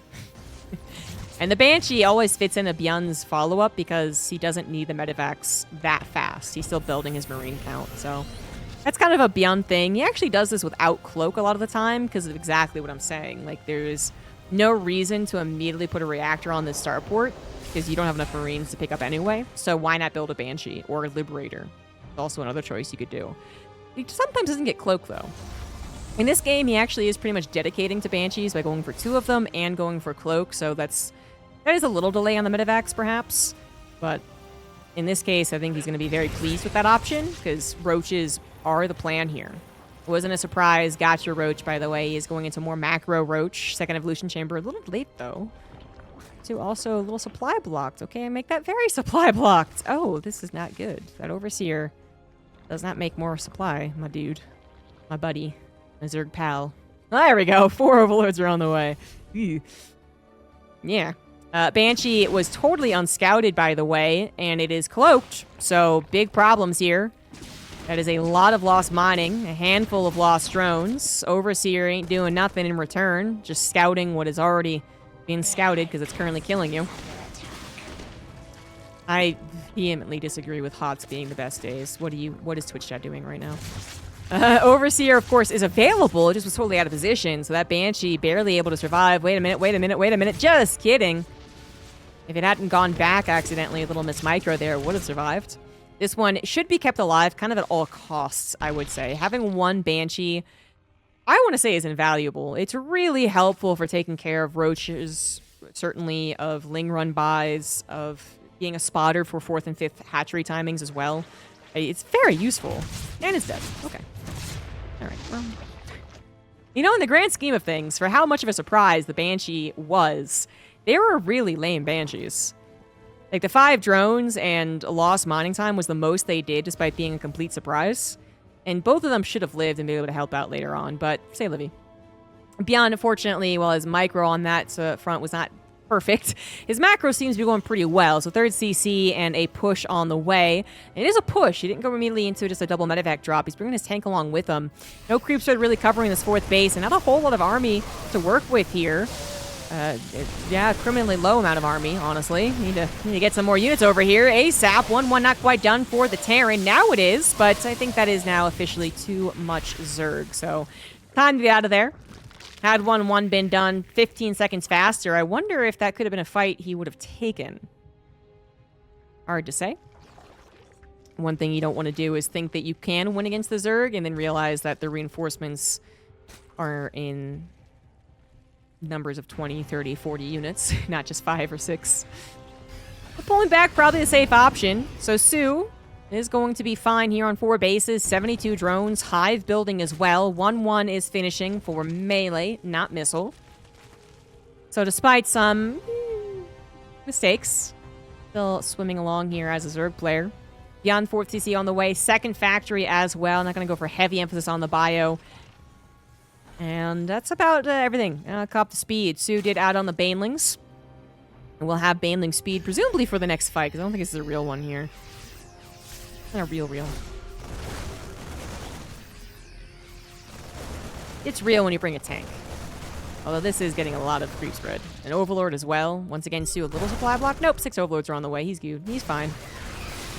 Hellbat's helping out a tiniest little bit, whatever they possibly can. And of course, Byun will always try to micro against any units, even if he is being overwhelmed. Into the natural base we go. 1 Sport Brawler here to help out, but only helps out so much. Fortunately for soO, the army's really not that far away, but too far away to save that +2 melee. Denied, and I think that was about halfway done. The Carapace certainly is. 5th base on the way for soO off to the far right as he is handling the drop. It just sucks that it did that damage. This drop is about to be completely exhausted. Those Marines are very, very injured. 4th CC coming over for Byun as soO grabs the Adrenal Glands. He did build some Vipers. I do not see an Ultralisk Cavern as of yet, but I feel like that's coming down. It is indeed. And I guess you could argue, you know, if your ultimate goal is to get to Ultras, then losing the melee is actually the preferable upgrade to lose. The opposite of what a Terran would like to lose. Oh, I'm liking the SimCity here for Byun. So it seems like he's very aware that his opponent is up to Hive. He's there. There's nothing to be done about that. Even though he's actually scouted anything, I think just the way that this game is played out. This is a Ling, Baneling, Roach defensive playstyle to Hive. I think Byun has picked up on that. And so he's not trying to end the game with 2-2 right now, for instance. He is playing defensively. He's got the SimCity. He's got the tanks sieged up defensively. He's got a bunker that's also adding to the SimCity. Missile turret to help out. I mean, this is a very defensive Terran setup. This is the Terran that says, you come to me first. I am not going to try and make this work. Now, that's fine, but I am a little worried about Byun's Marauder count and Ghost timing. I don't know if he has a Ghost Academy as of yet. He does not. And the Ultras will be out in maybe 90 seconds. Kind of splitting is on the way. First soO has to give up some army, however. And he has yet to do that. And actually, Byun just almost sacking his Marines, honestly. Very, very dangerous to blitz through the middle of the map onto creep with pure Marine. I mean, honestly, they're not doing so hot. Banelings collide in. Parasitic Bomb covering most of the medevacs. Both, actually. 2 medevacs. Parasitic Bomb. soO handling that, I think, pretty well. It was such a shocking maneuver. I don't really blame soO for not being prepared right off the bat. It was not something most Terran players would do. But Byun was looking to trade out his own army for better units, and he was looking to buy some time. So, I mean, I think he knew that that was a one-way trip for most of his units, but probably wanted to save at least 2 medevacs worth. And he did not, so I don't know. Ghosts are finally on the way. At the same time, the Ultras are being built, so that timing actually works out fine. 16 drones were killed, but were pretty much immediately made, so that's why it's like a, It was a lot of minerals trading for a lot of minerals, except for the medevacs, which it looks like this one's going to go down as well. And when you're this deep into a game that's clearly heading towards that very late game ZVT, mineral trading's not that important. A little more important for Byun, but even for his lack of bank, it's because he's spending as soon as he's getting. Where soO is actually just banking. That's what you're going to do as both races, right? Eventually, Byun will exhaust the amount of command centers he should get. 7 extra command centers is probably good enough. And then he'll start banking. That is a damn defensive Terran. Good lord. That's 12 tanks. Missile turrets covering. Sensor towers covering. I assume 1 or 2 of these command centers will be defensive planetaries as well. And while he does that, he's just going to try and drop. Not much else to do. Doesn't pay attention to that drop because he was actually moving out to a certain extent, trying to take advantage of the high ground while the Zerg army responds, which wasn't a bad idea. I just didn't think it actually happened. And soO continues to expand himself. 5th base is down 6th, 7th, and 8th. Now on the way. I think I counted correctly. I might have to go back to preschool, guys. Spire's now on the way for soO, giving him options for, well, a lot of things, actually. Corruptors, in case the Liberator count gets obnoxious, but then also Broodlords, in case you do go super, super, super late game. As the map condenses, as players lose out in minerals, Broodlords do get better, but not as good as they used to be. You know, at the end of the day, Broodlords are still best suited for these kind of close quarters engagements. The smaller maps, the longer games that reduce the size of the map because you're trying to expand to the same bases. They're siege units. So the fact that they were given mobility in exchange for less siege potential, their broodlings aren't as powerful, probably not the best exchange for Zerg players in the world. In fact, I'm pretty sure Zerg players have been complaining about it since it was implemented, but sorry, guys. It's still one of the better options for that really complete, very perfect late game scenario. 20 Broodlords, Infestors, Vipers, and whatever else the Zerg player thinks they need. But damn, if soO's not going to have some trouble breaking Byun here. I mean, this is a... Byun is not unfamiliar with turtle games. Especially if the meta encourages turtle games, he does do the meta. Not usually what you expect from him, though, so soO might be a little surprised by just how defensive Byun has played this game. Planetary will go down, SCVs will be killed as well, but that was a sacrifice of some Ultras. The Roaches also could be chased down if they don't skedaddle. There they go. So, yeah, that was a successful break on the Planetary, but it is going to take approximately 60 seconds for another one to replace it, so... Was that enough? I don't know. Good check on the TVZ as it goes on is the resources loss difference. It's a not quite complete overview of the game, but if the Zerg player is within 8,000 resources, they're probably doing all right. And we have only 1,000 resource difference. That number should drastically change as time goes on. There actually hasn't been that many battles in this game, so it's kind of deceiving. But for that battle to actually still remain pretty close on the resources lost probably meant it was good for soO. I know that there's the battle report that we could bring up, but I've never once learned how to bring it up. Because it was kind of broken, was introduced, so I was going to wait for it to be fixed. And then I'm not sure it was ever actually fixed, so I never learned the hotkey for the battle report. Anyway. soO needs to get a little more, I think, to really feel comfortable with this game. You know, trying to break a planetary, only having to immediately replace doesn't feel good as a Zerg player. The fact that Byun also is on 5 bases means that this game will continue on for quite some time. You know, it's gonna eventually deplete, and then it's gonna be scary for Byun, but he's probably fine for another few minutes. Another attack down the south side, actually, where there are double planetaries. Moments before high Sakata tracking was completed. Not sure that would have saved any of these guys, but it might have made the trade a little bit worse for soO. Now up to the 5,000, 4,000, sorry. Hatchery is going to go down. This is a very dangerous attack once again from the Terran player, but the army was entirely on the other side of the map. So if there's a time to commit your units onto creep, that was probably it. It gets a handful of drones and the hatchery as well. Now soO has 7,500 minerals in the bank. Replacing drones, replacing hatcheries, not the biggest of deals, but just because that is true doesn't mean that you just stay at home and do absolutely nothing. Byun needs to at least reduce the creep spread, reduce the vision, make it so that if he does decide to expand up here, he can immediately expand rather than foretelling what his idea is by killing creep. As soon as the creep gets killed here, soO's going to be like, you're trying to expand, aren't you? Yeah, of course. And that probably will be where Byun expands. I have seen Terran players take the south side more so than the north, but basically both get tricky. The first 5 bases of Oceanborn are almost a gimme, but the 6th is supposed to be where it gets really quite difficult.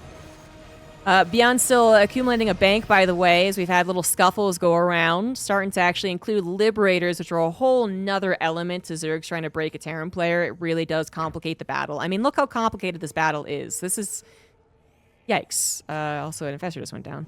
But this is SimCity, this is tanks, this is Liberators, this is missile turrets, this is planetary, this is everything you'd ever need for a Terran player. So, you know, the plan here is to... My plan, if I was soO, would be just to A-move and hope that it works. That generally doesn't. So what is really the plan? Abducts on the forward line tanks, Blinding Cloud on the planetary. Then you're exhausted of your Vipers.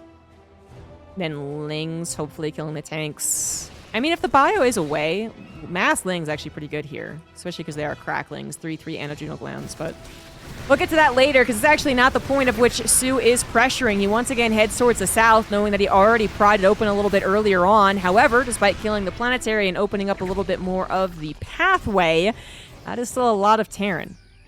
Ghosts were sniping all that engagement long. Finally, also both building armor and high-sec auto-tracking done for these planetaries. High-sec auto-tracking can actually be very useful if the Terran player has the time to focus fire at the incoming Banelings. And the extra range is very useful, but so much more often you're going to see so many things happening in a late game that they're not able to focus fire quickly enough. So it's like high-sec auto-tracking. But building armor, sure, that always helps.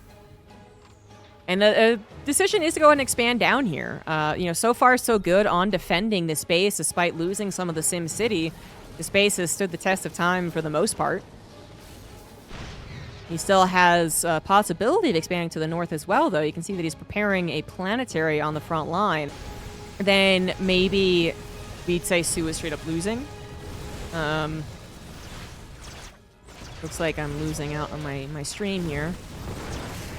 Maybe it's a Twitch thing. But anyways, to continue casting, ghosts are going to be killed. That is very unfortunate right there. Byun overstaying his welcome to the far left. Didn't kill the base and lost a lot of ghosts, which is really the most important thing here. I'm going to go ahead and guess that it's Twitch's fault today. Can I just do that? I think. Anyways. Ghosts were also attacking off to the right side. Didn't see any nukes. I wonder if that will make an appearance. But so far, only ghosts dying has been the last 30 seconds. I don't think they've traded out efficiently enough. Still 7,000 resource difference. So yeah, I'm going to say that wasn't good enough. Byun is transferring on over to the ideal, perfect late game Terran army. And that is basically mech. It is mech with ghosts. Takes a long time to do it. But if you have the time, Thor, Tank, Hellbat, Liberator, Ghost is pretty much the best. Pretty much. So not even able to use a spellcaster so far. The infestors keep getting picked off before they are involved. I did see one fungal, I think, on Medivacs, but mostly not so good. Not so good. Liberator range actually was not researched very quickly, so that's got to be researched. Smart Servos actually already was. That's kind of funny. 3/3 as well on the army, and +3 on the tanks for a lot of this game. Not yet completed on the upgrades, though, as the armor still needs to be completed, and already we have some Thors and more ghosts going down. But planetaries will end up holding, I think. No mass repair as Byun tries to scramble together his army. He's not paying attention, so okay, that's going to go down. I guess inevitably it would have, but it's very possible it could have killed some ultras on its way. This planetary could survive. It's repaired. We'll see that in a second. Caduceus reactor. Oh, yeah. I mean, why not? Actually, this is not a case of why not anymore. Byun is starting to lose out in his bank, but I would say it is a case of actually being kind of a useful upgrade. I do not mind seeing that. You maybe need to make less Medivacs then when you have it. Oh, classic. SimCity works for bio and then doesn't work for mech. Yep. Classic Terran shit. But seriously, Caduceus Reactor, it is, if I remember, you know, maybe I'm wrong here, but it is the Medivac energy regeneration rate, right? Right? Yeah. I think it's actually useful. It just is not useful enough to be a part of a 10-minute build order. It is very much a late game upgrade. Anyhow, quick check on the resource loss. Once again, 7,000 difference has been pretty steady for the last 7 minutes. Byun has had some more vulnerabilities opened up with that last attack, but is quickly recovering them. So soon not able to do a kind of 1-2-3 punch might reset the situation. He is finally coming in here, maybe in the nick of time. SimCity not quite ready. Planetary is not quite ready. Fungal on top of the Ghost as well. Excellent Fungal right there. That actually is really important. Those infestors finally doing something. Another fungal on a couple of ghosts as well. Lots of steady shots have not gone off thanks to those fungals. This actually, I think, should have cost soO even more than it already did. Towards the tail end, he certainly was running a lot of units into siege units, tanks, ghosts, planetary, Thors, and all that, so he did start to lose out in his supply towards the tail end. But at the beginning, those fungals really did help out. But yeah, the end result, still 7,000 resource difference. soO, it sounds... if there is an infinite number of bases on every StarCraft 2 map, keeping the resource difference would actually sound pretty good. But because that doesn't exist in StarCraft 2, we do have to talk about the amount of mining that soO has left over. If he always has to keep at least a 7,000 resource difference, just because that's the way it works, you're going to want those extra 7,000 resources. And you might not be able to get it if you do not get this base. And this is actually now the really important base for soO, as he prepares to run out of money. He's not out of it yet, but he's going to probably starting to prepare for it. Liberator helps a little bit. I'd say hardly worth the attack. I don't know. Byun does get Command Center up on this base and drops mules, but it's on a planetary. Not able to afford that all willy-nilly anymore. And he's not denying this top right base either. I think Byun has just basically lost one too many ghosts in this game. Yeah, 27 ghosts, because there was the attack on the left that he lost 7 ghosts, I want to say. Then there was this attack where he couldn't escape and he lost 4 more. Then there was the fungal, and that's just good play from soO, of course, but yeah. I think 2 things you can really... No one saw that. 2 things that can tell a TVZ is resources lost, sure, but then probably also ghost death count. If it's less than 20, Terran's doing really, really good now. More than 20, I don't know. I love the attempts to still drop, and I do love abusing this position on Oceanborn. I think it's kind of the Terran's right to abuse this position, so I would love to see Liberators over here as well. Missile turrets right up on the edge with high staccato tracking actually cover Liberators. Yeah, Lib range here, kills the drones here, missile turret. Okay, maybe it doesn't totally cover it, but then the other thing you bring to this ledge is ghosts, and then ghosts will cover the Liberators if Corruptors try and respond. Would like to see that eventually. Probably more so when Byun realizes he has to fight that base to take it himself. Then he'll probably redirect aggression towards that way. But right now, he's directing his aggression to the left side. It's a lot of space for him to try and cover without SimCity. I don't know about that. 90k, I don't know.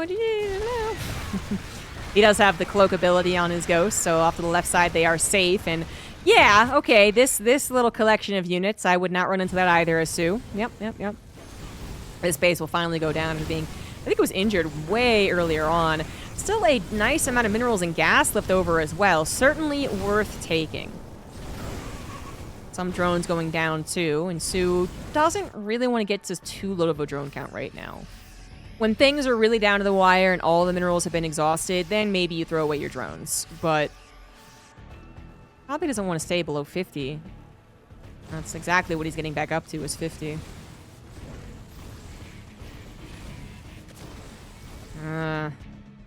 There's a time where Byun was the one that was down 40 supply, and I was getting sort of worried for him, but time seems to have not been kind to soO. Doesn't have that one engagement that he's prepping for that will win him the game. Oh god, that medevac actually survived. Those Hydras not able to tear it down before they themselves were killed. Tanks getting abducted, but still getting some shots off. Finally, the medevac falls down. And more abducts getting the tanks there. Still worthy for Byun to continue committing, I would say. And actually, soO is just... How is the supply so low? I guess he is kind of waiting? I mean, that is it, right? He has the resources, he has the supply, he just doesn't know what he wants to build yet. And that's not a good sign for Zerg players. This is the... Probably like 2 or 3 minutes ago, I guess we did see the start of the Zerg... phase. That's what I'm officially going to call it. When you're the Zerg player and you think you're doing pretty well in late games EVT, and then after like the 5th, 7th, 8th, 9th attempt, you're like, I don't know what to do anymore. I think soO probably had that moment 2 or 3 minutes ago. And I don't know what to tell him either, honestly. He doesn't have the bank anymore to do a complete overhaul of his composition. Because that would have been one of the options when he still had 9,000, 7,000 and bases mining. Is he could have tried to go, literally like mass Broodlord Spellcaster. I'm not saying it would have worked. It's like that would have been the other option. Chose what he chose. Not working out either.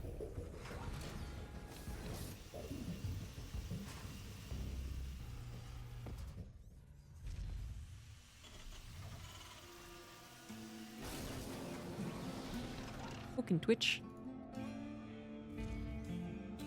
Sorry for the YouTube people who are just like, I don't understand. This is perfectly fine. And I have started recording because Twitch is no doubt gonna delete my frames. We are kind of winding down here, though. I'm not gonna lie to you guys. I could fast forward this game, I think, and we're not gonna miss any pivotal moment. There's still a chance. There's a chance there's a baller fungal on top of every single unit. I think it has to be more than a fungal, though. You'd have to fungal all the ghosts plus neural tanks, I guess. And then maybe? Maybe.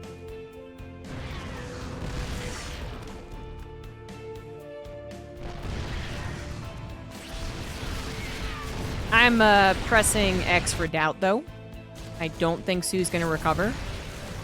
I think his strongest chance for winning was probably that 1-2-3 punch I was alluding to. If he had been able to truly break this location, which he was damn close to multiple times.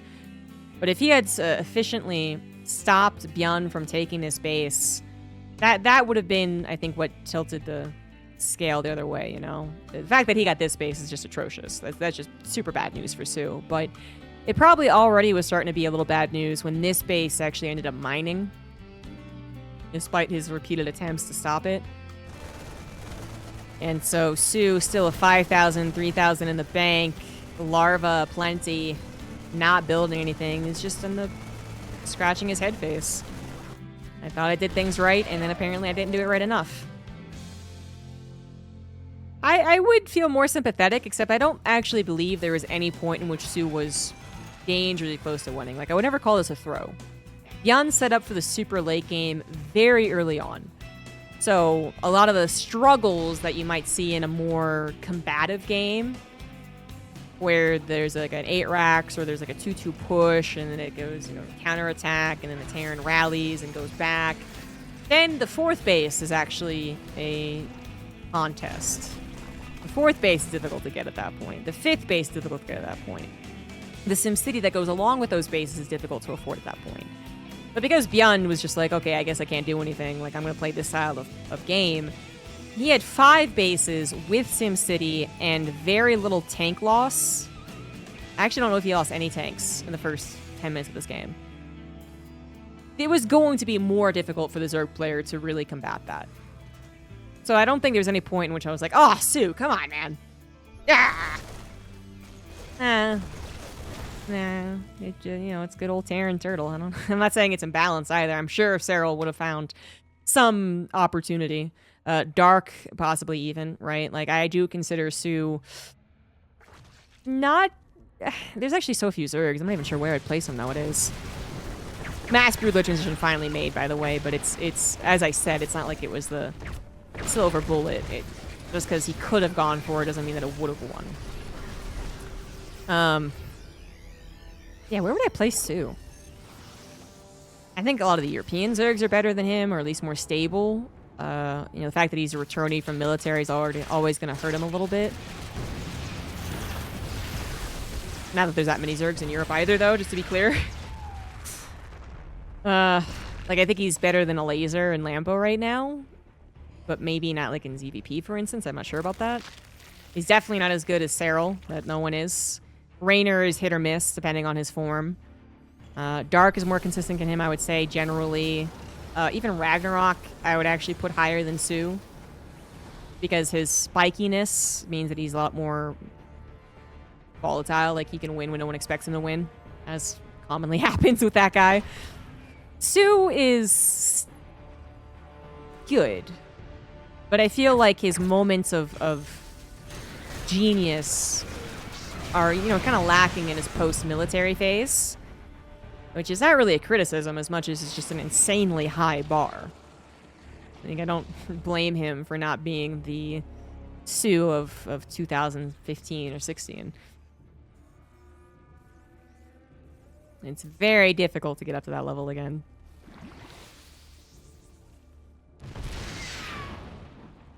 soO's great, Serral and Dark are amazing. Yeah.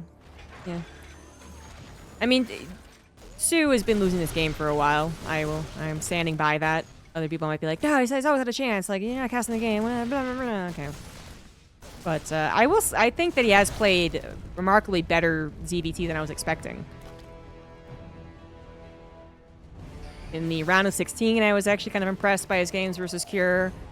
His second game versus Maru, I thought was okay. And this was an okay game up until probably minute 26, and then it was pretty clear. The writing was on the wall. Byun with a 20 armor supply lead, just drawing the Zerg army into all of these siege units. Oh my god. And the Broodlords can't take care of them like they usually would, because the ghost number is there. The Fungal's trying to do the dance with them isn't working out super hot. Ultra's just they run past the Liberator, best thing they can do. No complaints about that. Blinding Cloud's coming down as well, trying to make the best out of the situation, but you can see in the supply, it is not going to be good enough. This base, kind of unimportant for Byun. I'm not going to say totally unimportant, but there weren't any minerals from the mine from, really. So, yeah. I would say that this base, if it was taken down, would reward Byun a lot more, but he's obviously just, from the get-go, it seems like his plan has been to dominate the left side of the map. And he has done so. And, you know, now I feel like I will go ahead and fast forward. I'm gonna break the golden YouTube rule.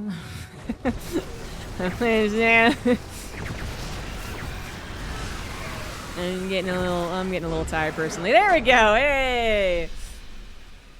Yeah, GG's. All right, Byun wins. Game number 1 with 35 minutes.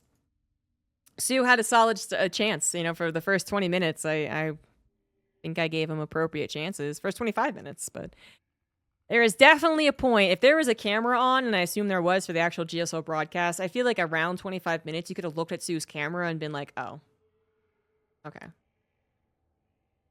He would have either done a, you know, very big sigh, or he would have done little, like, Korean, like, kind of situation, you know, that thing, and he would have known he was running out of options. So, after 35 minutes, we finally get to game 2. On to post-youth. In the bottom left, up one, it is Byun. In the top right, we do have soO. Byun, prepping for a very long game very early on, was going to always be difficult to defeat. Whether he was Byun or some other Joe Schmo Terran, that was a pretty ideal setup for a Terran player, heading into a potential 15, 20, 25-minute game. And it ended up being 35.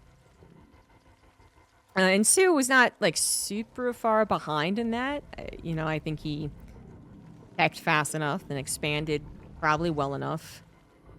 There wasn't anything egregious that he did wrong, I would say. But I'm sure better Zergs than I will pinpoint he didn't expand fast enough. He didn't have enough drones from the get-go, which actually probably was true. I mean, I could probably even go back on that replay and be like, oh, I probably should have been at, like, 90 drones here. 100 drones, something like that. But obviously, I'm not saying I'd ever play better than soO. He did what he could in the situation. But I thought he played okay. It just, Byun was really well set up there. And because he was so well set up so early on, some of those battles that looked like it might have been going good enough for soO weren't quite. Again, if his SimCity wasn't already set up, if his tank count had been obliterated because of an earlier push, there's a lot more that soO can do to interrupt the Terran player, but being already on 5 bases, upgrades, ghosts, marauders, SimCity, missile turrets, high-sec auto-tracking, whatever else, that's difficult. So going for a quick catch, gas. He was, wait, what? Catch pool? It was all in 14. Or 15 with the extractor trick. So he's going for speed. He's got the gas on the way. Byun, just 1 rack's expanding. This is the odd map, so gold minerals coming in here, right? Yep. Apprentice. No forward 2-Rex, which I totally forgot happened last game. That is not uncommon for this map. I mean, you could try and do it, I guess. No, never mind. You would never do that on this map.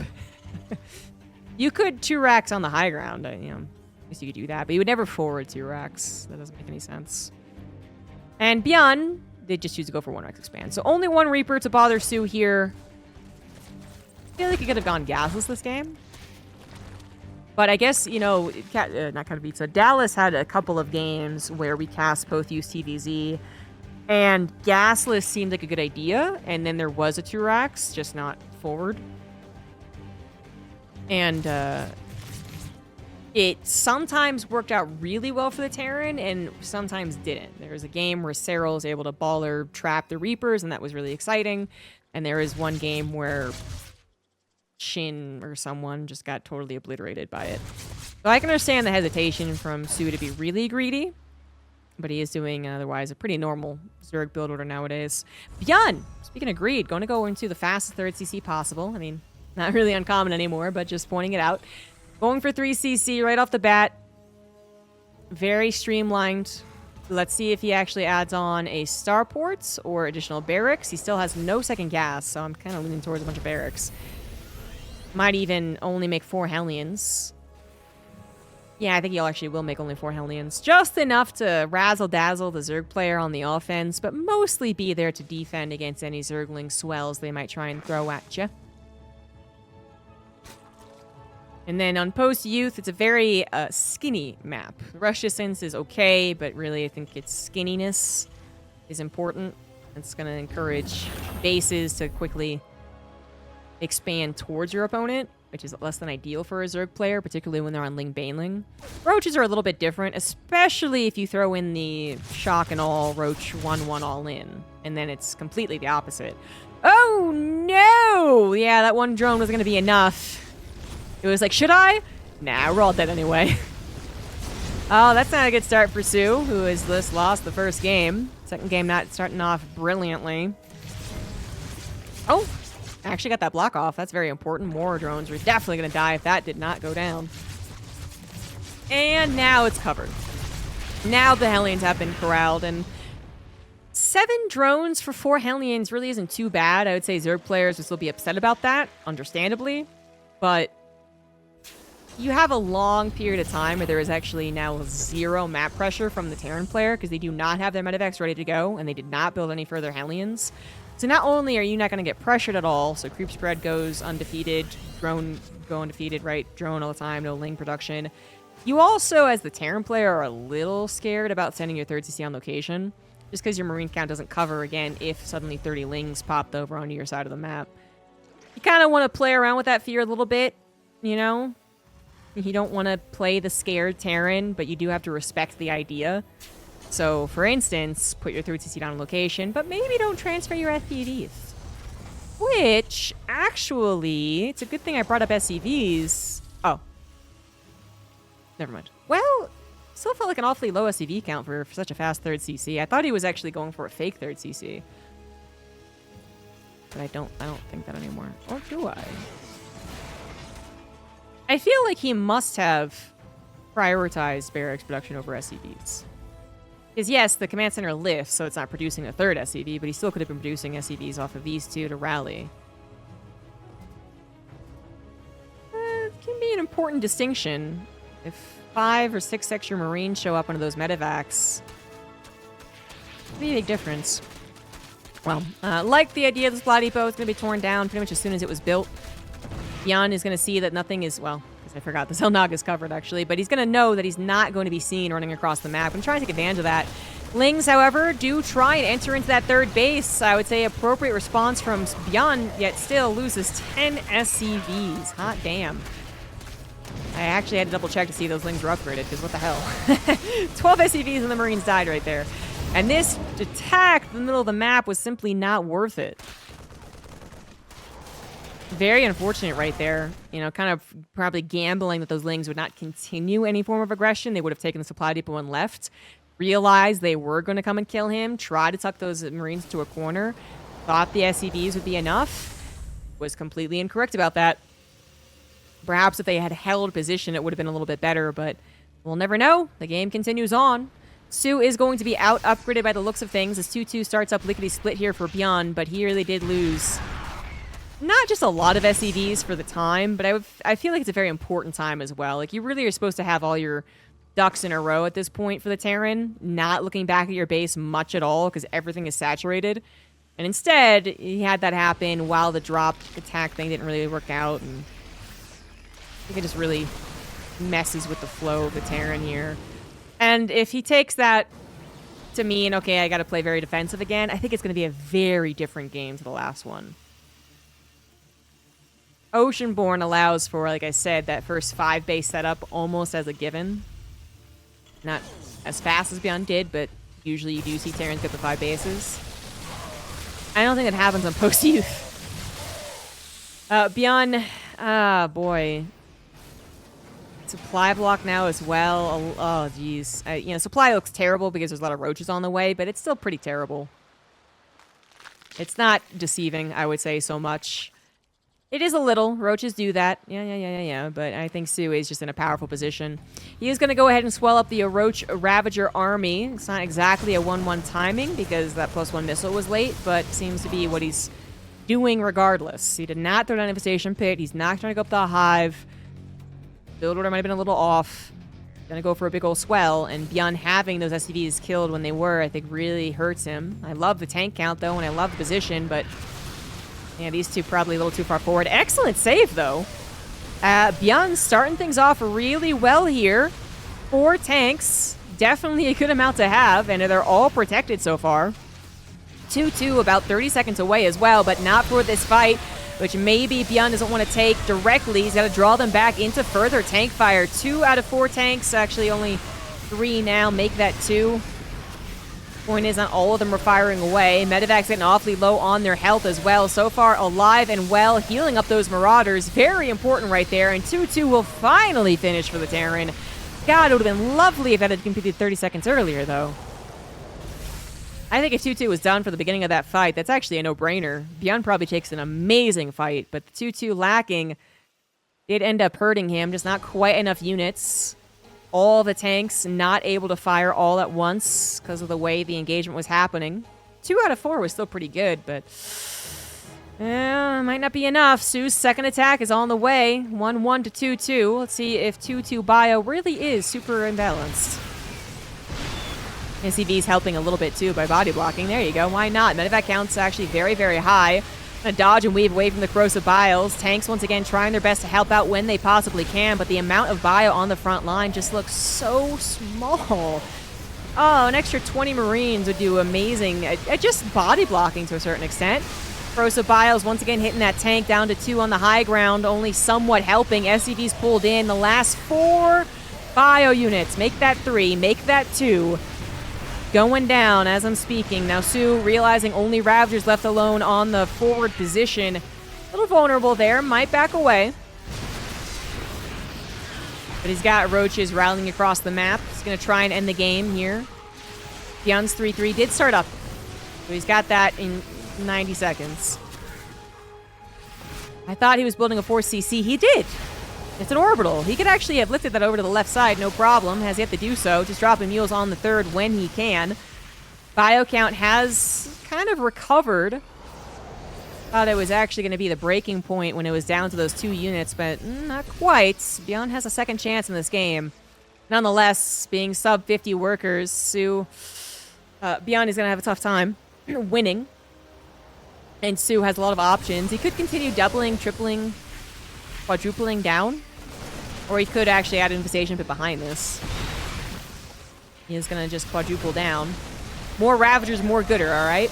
Medevacs are out of juice, by the way, from all of the battles, and Byun actually couldn't afford to produce more Medevacs. And that might be one of the biggest problems right now. In those previous battles, the Marauders were almost immortals. Now they have very little healing, if any.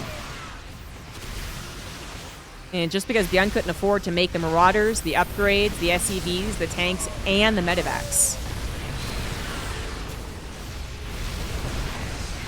Maybe that is what kills him. Maybe he was already too far gone anyway. But it does look like soO's 1-1 Roach attack is going to work on post-youth. And Byun will have to go to a game 3. It'll be both of their last lives. Oof. Ouchie pickles. And we're going into it. So now both players are on their last life. In the bottom left, we have soO. In the top right, it is Byun. Byun is going to choose Alcyone for another 2-racks opener. I think this is his most preferred, or Terran's in general, the most preferred forward 2-racks map. I feel like we've seen it a lot. soO wins out with a kind of classic 1-1 roach attack. I do think he had a lot of help from those lings doing a surprising amount of damage. I could have seen those lings kill 7 SCVs in the Marines and been accepting of that, but they killed 14. I almost want to go back in the replay and look at exactly how that happened. They were 0-0 lings, and there wasn't that many of them. But turns out SCV is not a real fighting force. What are they gonna do?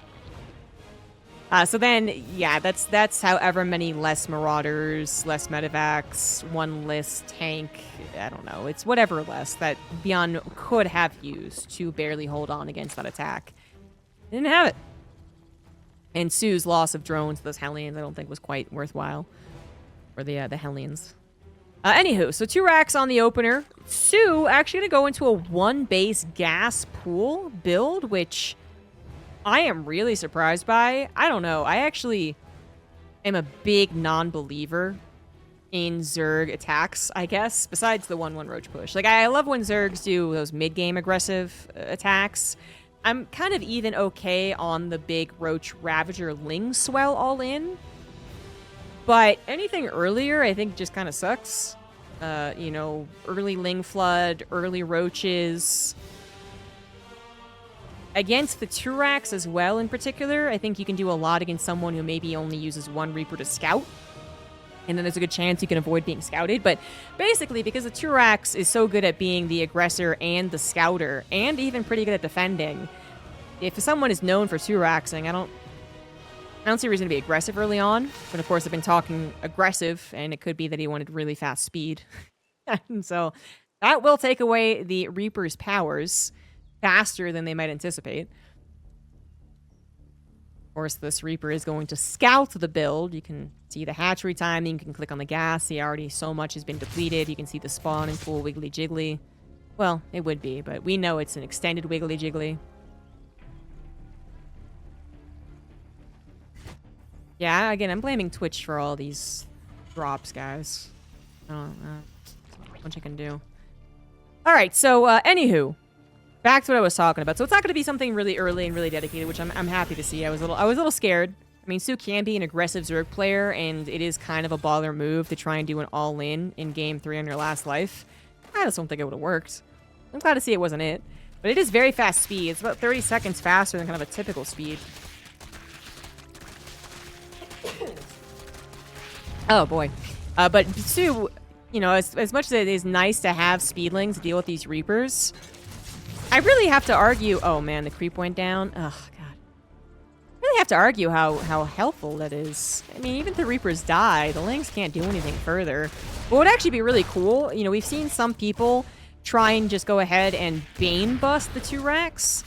You know, the 2-racks was the dominating meta. Everyone was doing it. The Zerg players understandably tried to find a reaction to it. They failed when it came to any early Roach pressure. Didn't work. And so what we started to see a little more of was some really acute Ling Baneling all-ins. And I feel like I haven't seen that in a long time. And, you know, obviously soO is not doing it either. But it was just the speedlings that took care of the Reapers that I feel like... I don't know, I'm not that impressed with. But hey, I'm not a Zerg player. I don't know, as a Terran player, I'd be totally fine with the situation, I guess is what I'm saying. You know, Byun always loves using all he can from every single unit that he can, and Reapers are kind of his thing, but giving them up earlier, I'm not sure is really all that important, as long as there is not an unscouted follow-up all-in. That would be the scariest thing about it, but we're not really getting that. Whichborn is coming down, but the Signal Evolution Chamber combination kind of tells me he's playing identical to that first game. Banshee coming out as well, which, again, is part of Byun's build order. You don't need Medivacs that fast. but is also just such a nice thing to have to cover this gap of no scouting and not enough units. And this time he's not going to get that cloak in second Banshee because, one, they were kind of terrible in the first game, and two, you don't actually need it. If you are just bridging the gap for the Marine production and Medevac production, one Banshee is enough. Third CC will land as he feels rather safe despite a very low number of units on the ground. The Banshee, again, it covers a lot. And actually, I didn't even notice that there was a handful of Marines out in the Xel'Naga, so he knows that there's nothing coming down the middle. If it came down either of the side paths, it's an extra 20 seconds or something, I don't know. And soO, as I had pointed out, is just playing the defensive style. Single Carapace upgrade, some Roaches out to defend against whatever Byun ends up doing, because soO doesn't actually know 100% what it is. And, macro. Easy peasy lemon squeezy. Very similar to the first game of the day, except no second Banshee and no cloak, which probably means this tank is coming out faster as well. I guess. Don't know the exact build orders. Third CC planted down, no problems there. And again, Byun had such good knowledge because his Marines did take map control. That is the really obnoxious thing about this little Xel'Naga, is that with speed so fast, you would consider map control one of the Zergs until Stim Medevacs are out. But if you do get the Marines over here, they commit how many Lings to actually kill them? No, thank you. soO is, as I said, mostly macroing. I guess with him, and the way that he does this build, he can kind of choose either or at this point in time to either go in the Devastation Pit or go into 1-1 Roach all-in. No. He had +1 missile faster last game than this, didn't he? I know it was much later than his Carapace, but... yeah, first game he had an Infestation Pit. Second game he had it on missile and then did the all-in. Seems to be leaning towards that direction as he starts up the missile upgrade. I think that's really the determining factor here. If he was going to add an Infestation Pit and a Baneling Nest and a Hive, it would have been melee, and I think the Infestation Pit would have already been put down as well. Very possible that soO is actually quite scared of what Byun is doing. His first Overseer Scout, he's finally getting a Scout into the main base to see that it, was 3 CC at the very least, and now primarily it would be checking for an 8-Rax, which if soO is scared of an 8-Rax, I would not blame him at all, but actually you kind of want Vipers for that. Okay, so he's not gonna, like I was gonna say, that +1 missile is so late. There's no way you can all-in with that Roach Ravager at this point, and he doesn't. He does have an Infestation Pit in the Baneling Nest. It feels later than the first game, but I did not track the timing. Byun is not 8-Raxing, by the way. I threw that out there, but just to be clear, he's not. 4 CC is coming down. Overseer actually didn't see that, funnily enough. Oh, a Changeling is seeing everything now, though. Changeling still doesn't see the 4 CC, but yeah, okay, whatever.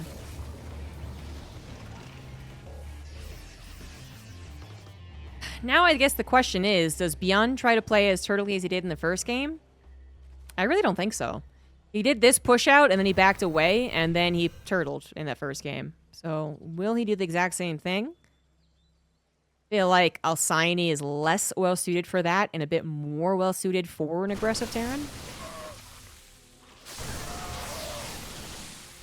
A lot of Roaches. The Banshee is going to be able to help out a little bit, but Queen's already pushing that creep to the Xel'Naga. Able to help out. Hive will finish up here around 9 minutes, so still pretty quick. And uh-oh. This drone's a little vulnerable there. Mostly the creep going down, however, before the pickup has to happen. So not terrible, but that will be a sore point for the future. Oh. Well, Byun doesn't even do a tank push this time. Okay. This is even faster, it feels like, on Byun's turtling. And a little slower on soO's part of getting to the ultras. Again, that should be what he's getting, but, straight up difference, +1 missile, actually happened in this game. Compared to the first one. Byun seems even more well set up for the late game. He's got the Ghost Academy, I believe, faster. He's got Vikings being produced, actually, as well, which I kind of like this addition. We saw Maru try and do this as well. Kind of a fast Viking, almost reaction to kind of the fast, streamlined Roach Ravager, Baneling, Hive technologies build. That's a mouthful. Anyways, and he did get the Vikings, but that was kind of the infamous not paying attention totally starstruck by soO moment, I guess, where Maru flew his Vikings right past those Vipers. Just did not give a shit.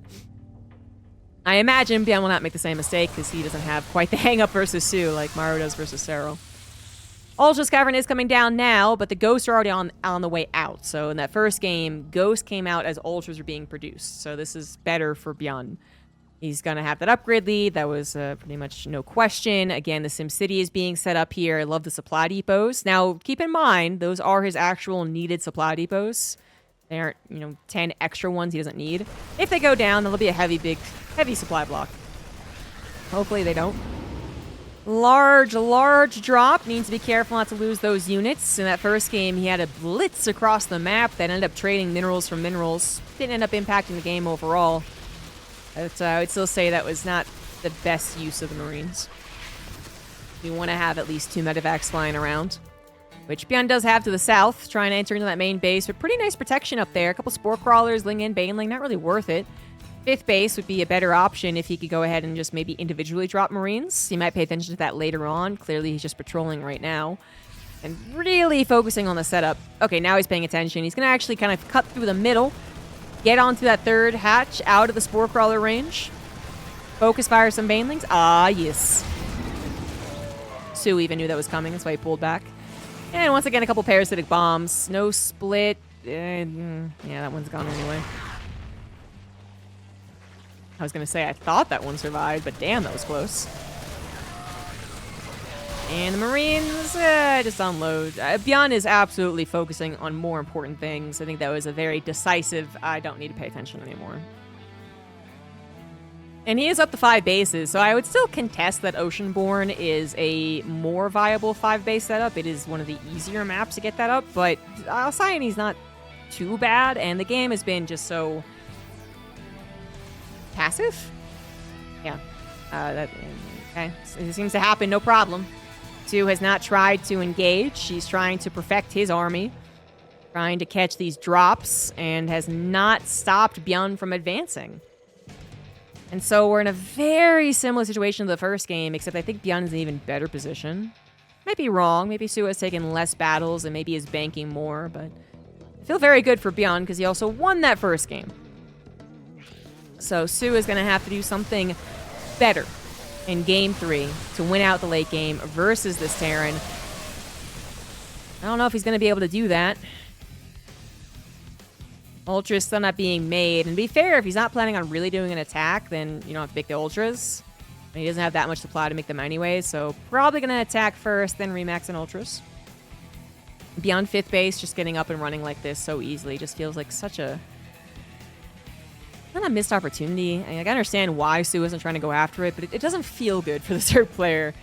Because this base gets up as a planetary, and then it's just 1 or 2 more buildings that suddenly choke up these chokes. Oh, oof. And then, yeah, like, what else? Like, that's even... I think it's even harder to approach than the 5th base. Yeah, for sure, than Oceanborn. Yeah, for sure. Thank you, Juggernaut Jason, for that raid. Yeah, so this is really dangerous, and you do not... yeah, there's actually so many reasons why this is even more dangerous. On Oceanborn, that 5th base, Byun had put up so much SimCity and so many extra planetaries that it did take a long time to break down, but without that SimCity, it's actually kind of a wide open area. The left side 5th base on Oceanborn. This literally is 2 chokes that the command center will cover, but then, even worse, on Oceanborn, that 5th base is not that close to the Zerg's 5th. In fact, the 5th of the Zerg might be over to the top right. So it's close, it's kind of close to like their 8th. And even then, not that close. This is just right up on in there. This is the 5th that is really close to, yeah, okay, an 8th base because the rest of the map has been taken. But then it feels like this base taken by the Terran and suddenly you're moving on to this location? Oh, that seems a little dangerous. Again, I know I'm a Terran player. And I feel very biased. The Terran is going to have an easier time here. And I feel like that's like a non-bias sign, actually. It's usually if you're biased towards a race, you're like, oh, Zerg player wins these late games, no problem. Oh, Terran stands no chance. Blah. No, I think I'm a realistic Terran player. I think that this is, despite the 10,000 resource bank for soO, I think this actually is very, very scary for the Zerg player. But this is a very large map, and so while this base situation looks good for the Terran, there is the whole other side of the map that is just simply untouched. And I really like what soO is doing here. He transferred his drones to the forwardmost base to go ahead and steal minerals from Byun. He's not going to be able to get away with doing it here on the gold, but it kind of would have been funny if he had tried. Byun is going to try and almost double expand here. He feels very good about tackling this base with how close his units are. And he's going to expand to the right side. soO is going to defend this base, but God, look how brutal that choke is with so many tanks. Again, 17 tanks in this game. Okay, okay, Fungal, I would say. Okay, not great. Hey, I don't know if you really push through that. Again, Lings would probably be the best answer, getting all on top of these tanks. But then the planetaries are helping against those Lings. No attack over to the right side from soO. Means no units over on that right side from him either. Byun gets an opportunity just to kill a base for free. We'll lose a defensive planetary, but not exactly a base trade, is it? It was a base that Byun didn't necessarily need. Drone's gonna go down too. They were pulled the wrong direction. That's not a safe place for you guys. Okay, that was a little bold there. Byun tries to put the command center down on location seconds after soO left.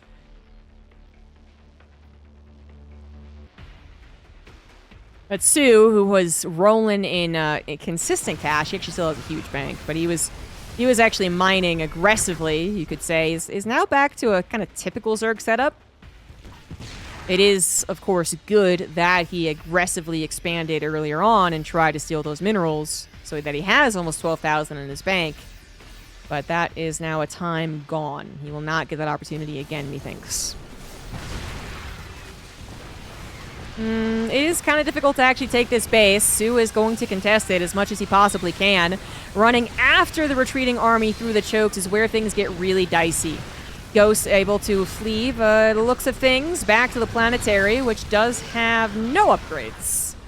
Actually, Byun seems to have forgotten the building upgrades temporarily. I'm sure he'll get them eventually. And while that looks okay for soO, as he does push back the advances, unfortunately, he loses a base that he kind of is starting to need at this point. And this one doesn't seem like it's going to live for very long. Byun is on to soO's tricks. soO, at the very least, will find kind of a freebie command center. It also went the wrong way to try and retreat. And little forward there, a little too far forward for Byun. Actually ends up winning the fight. Just kidding. He actually wins the fight. That's not what soO was hoping for right there when the fungals came on. Wins the fight, able to retreat. 16 drones go down. A base goes down. Again, this one I really doubt is going to mine for very long. Command center could be lifted, but Byun needs to also prioritize getting his army over here to react to this. He does lift the bases, but where is the rest of the army? My God. I know he has 100 army somewhere. Tanks coming forward and getting sieged up kind of awkwardly, as the Lings already jump on top of them. Cracklings once again. They're finally getting into some of the nooks and crannies. soO can only go so far, and actually, as we look at the supply, woof, soO has plenty of minerals, gas, and larva to remax. Nope, just kidding on the larva aspect, actually. He has plenty of minerals and gas and 0 larva. I am actually very shocked by that. I thought for sure I was okay saying he'd have larva, and I was totally wrong. Why doesn't he have any larva? He went down to 3 queens at some point and just stopped injecting by the looks of things. I guess he was figuring he had 8 bases, 8 hatcheries, so he was fine, but then he lost 3 of them. And even then, I'm pretty sure general advisory to the Zergs out there, you usually want like 1 queen injecting at least, I would say. But it happens just like a Terran player happens to find themselves without gas. I don't need it. I don't need it. I don't need it. Oh shit, I need it. This base is already injured, so that does look like it's going to go down, but that is so many ghosts. Oh my God. Well, there's some of them getting Baneling connected. Not ideal. How many went down? 24 ghosts have died in the series already? I have missed some crucial ghost losses. What the... Okay, well, not too bad then for soO. Resources lost, actually completely even. Almost 20 minutes into the game. That's very impressive for the Zerg. And yet, I still feel like Byun's gonna win.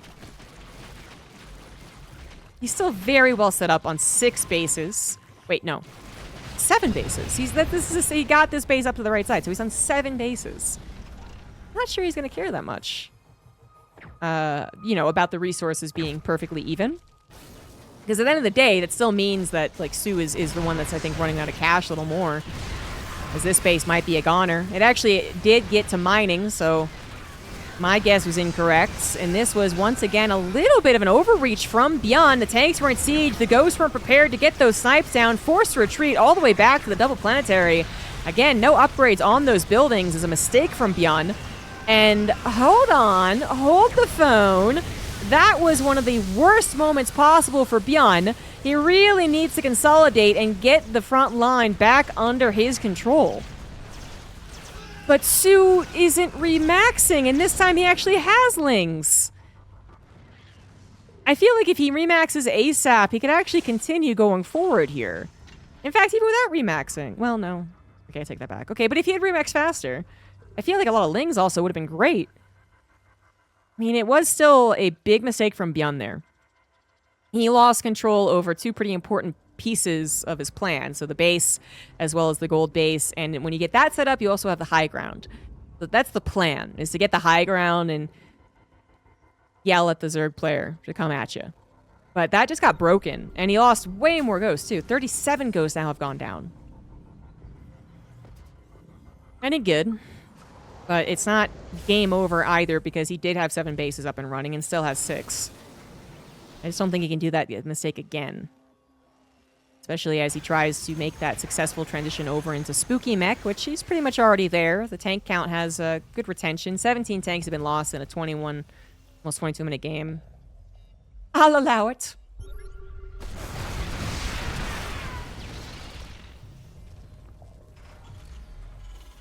This base remains no man's land. No one feels very comfortable taking the left base again. I think it is really important that soO got this base up and running. When I saw that being made as this corner base was killed, I was like, well, that's just not how that works. But it has been mining the entire time. And I think that is super important. Without that mining the entire time, I think that easily being a 3,000 bank, which is very uncomfortable for the Zerg. Finally going to be killed. But not only has it given soO a still credible bank, it also has taken away minerals from Byun, should the game continue on to, again, 35 minutes. Army is going to be saved, and there's so much Terran back there that you can't continue running after them, and it's only going to be moments before the tanks siege hop forward to kill that hatchery, while also protecting the bases that he has back under his control. So we can kind of forget the earlier mistake to an extent. Byun is back in a very powerful position, and soO is the one tasked with killing him, and it's not going so hot here. Oh, God, no. Going up these ramps did not work out whatsoever. Ugly, ugly, ugly battle. Not the first Zerg. Take an ugly battle right there, I must say. There's something about it, about seeing some of the units kind of away from the tanks and seeing an opportunity to get us around that baits the Zerg player to try and go for it, and then they just run into so many chokes. Ugh. That was pretty bad. So a little tit for tat on the true terrible engagements, probably. 2,000 resource difference now. Still typically a good situation for the Zerg. I'm just worried that's not going to get any better. And I guess what he needs is to have it actually be better than that. Which is kind of shocking. But when the Terran player expands almost pretty much as consistently as the Zerg, I guess that's the case here. That's what's going to happen. And now the siege hop will continue. In a much more wider area, this should be a little better for the Zerg player. But still a very powerful Terran force. Fungo's going to try and come in, but they're very late to the party. Tanks are firing away on that top side. Have already depleted most of the Banelings, off of creep as well, obviously. So lots of army able to mitigate the Baneling damage. Ghosts have survived thus far, but the Ultras are still running after them, so they will not get their chance to get as many snipes off as they were hoping. Some still going down. Oops, Fungal. Nice Fungal. Ultras on the backside waiting for that surround as well. And actually, the beginning kind of looked to be unfavored, but the tail end of it's looking so favored, question mark. I would love a big Link Swell. There we go. Big Link Swell coming on in here. I think that's what he needed last time. Let's see if it's what he needs this time. Orbitals all over the place. Planetary's not able to help. A lot of extra command centers going down, and there, oh my god, there is finally the real Remax. soO up now 80 supply. Byun moves out too far into an unideal situation, you know? It's got some positives for the Terran, but it is way more area. And perhaps Byun should not have done that, because honestly, I'm not sure that he had to do that. Could he not have just taken these bases and played the you come to me game? I think he could have. I 100% think he could have. He might have even been able to take this base and then siege like this way, and that still would have been better, I think. But is that too far gone? Did he lose too many units? His gas is actually the primary problem. And it's not because he's not mining, like not building the refineries. It's because he's already mined all of it. So this is the only gas base remaining. Only 2 gases to mine from. Fortunately, the Hellbats are going to be useful, and that's something he can build, but I don't know. That's a very big Zerg army. 40 supply lead. Fungal hitting a lot of the units as well. Corruptor's taking care of the medevacs, and Byun has been reinforcing with less than ideal units, mostly Marines right there, and Byun will be forced to tap out. soO, in a twist, actually does win versus Byun in the TVZ here.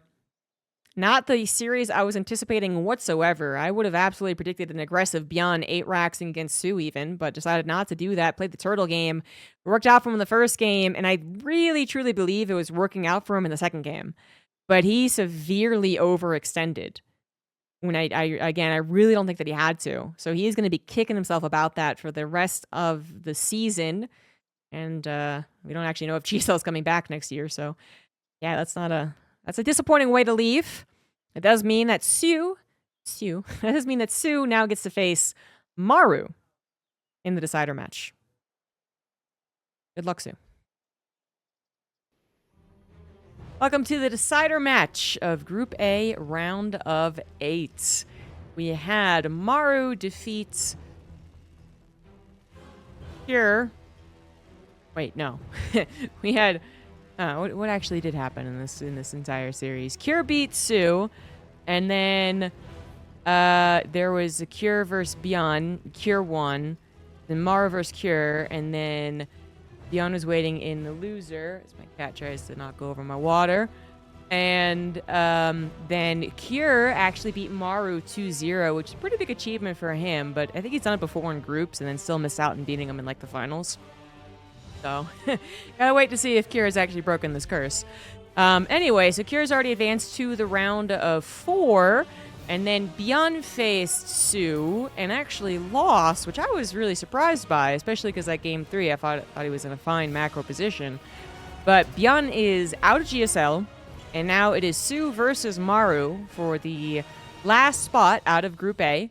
Group B is also going to happen just after this one, actually, for the stream. So we will see who actually makes it to the round of 4, which I know some of you have already probably seen and are excited for. I have managed to avoid all spoilers, so go me.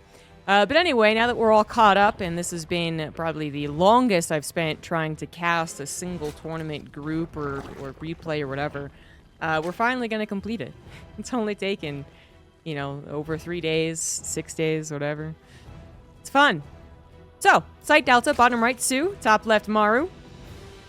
I will say one of the things that threw me off, besides the power cutting out first time, was I really did not expect soO versus Byun to be 2 substantially long late-game TVZs. I really thought that Byun was going to have a more aggressive style in general and actually defeat soO, not with ease necessarily, but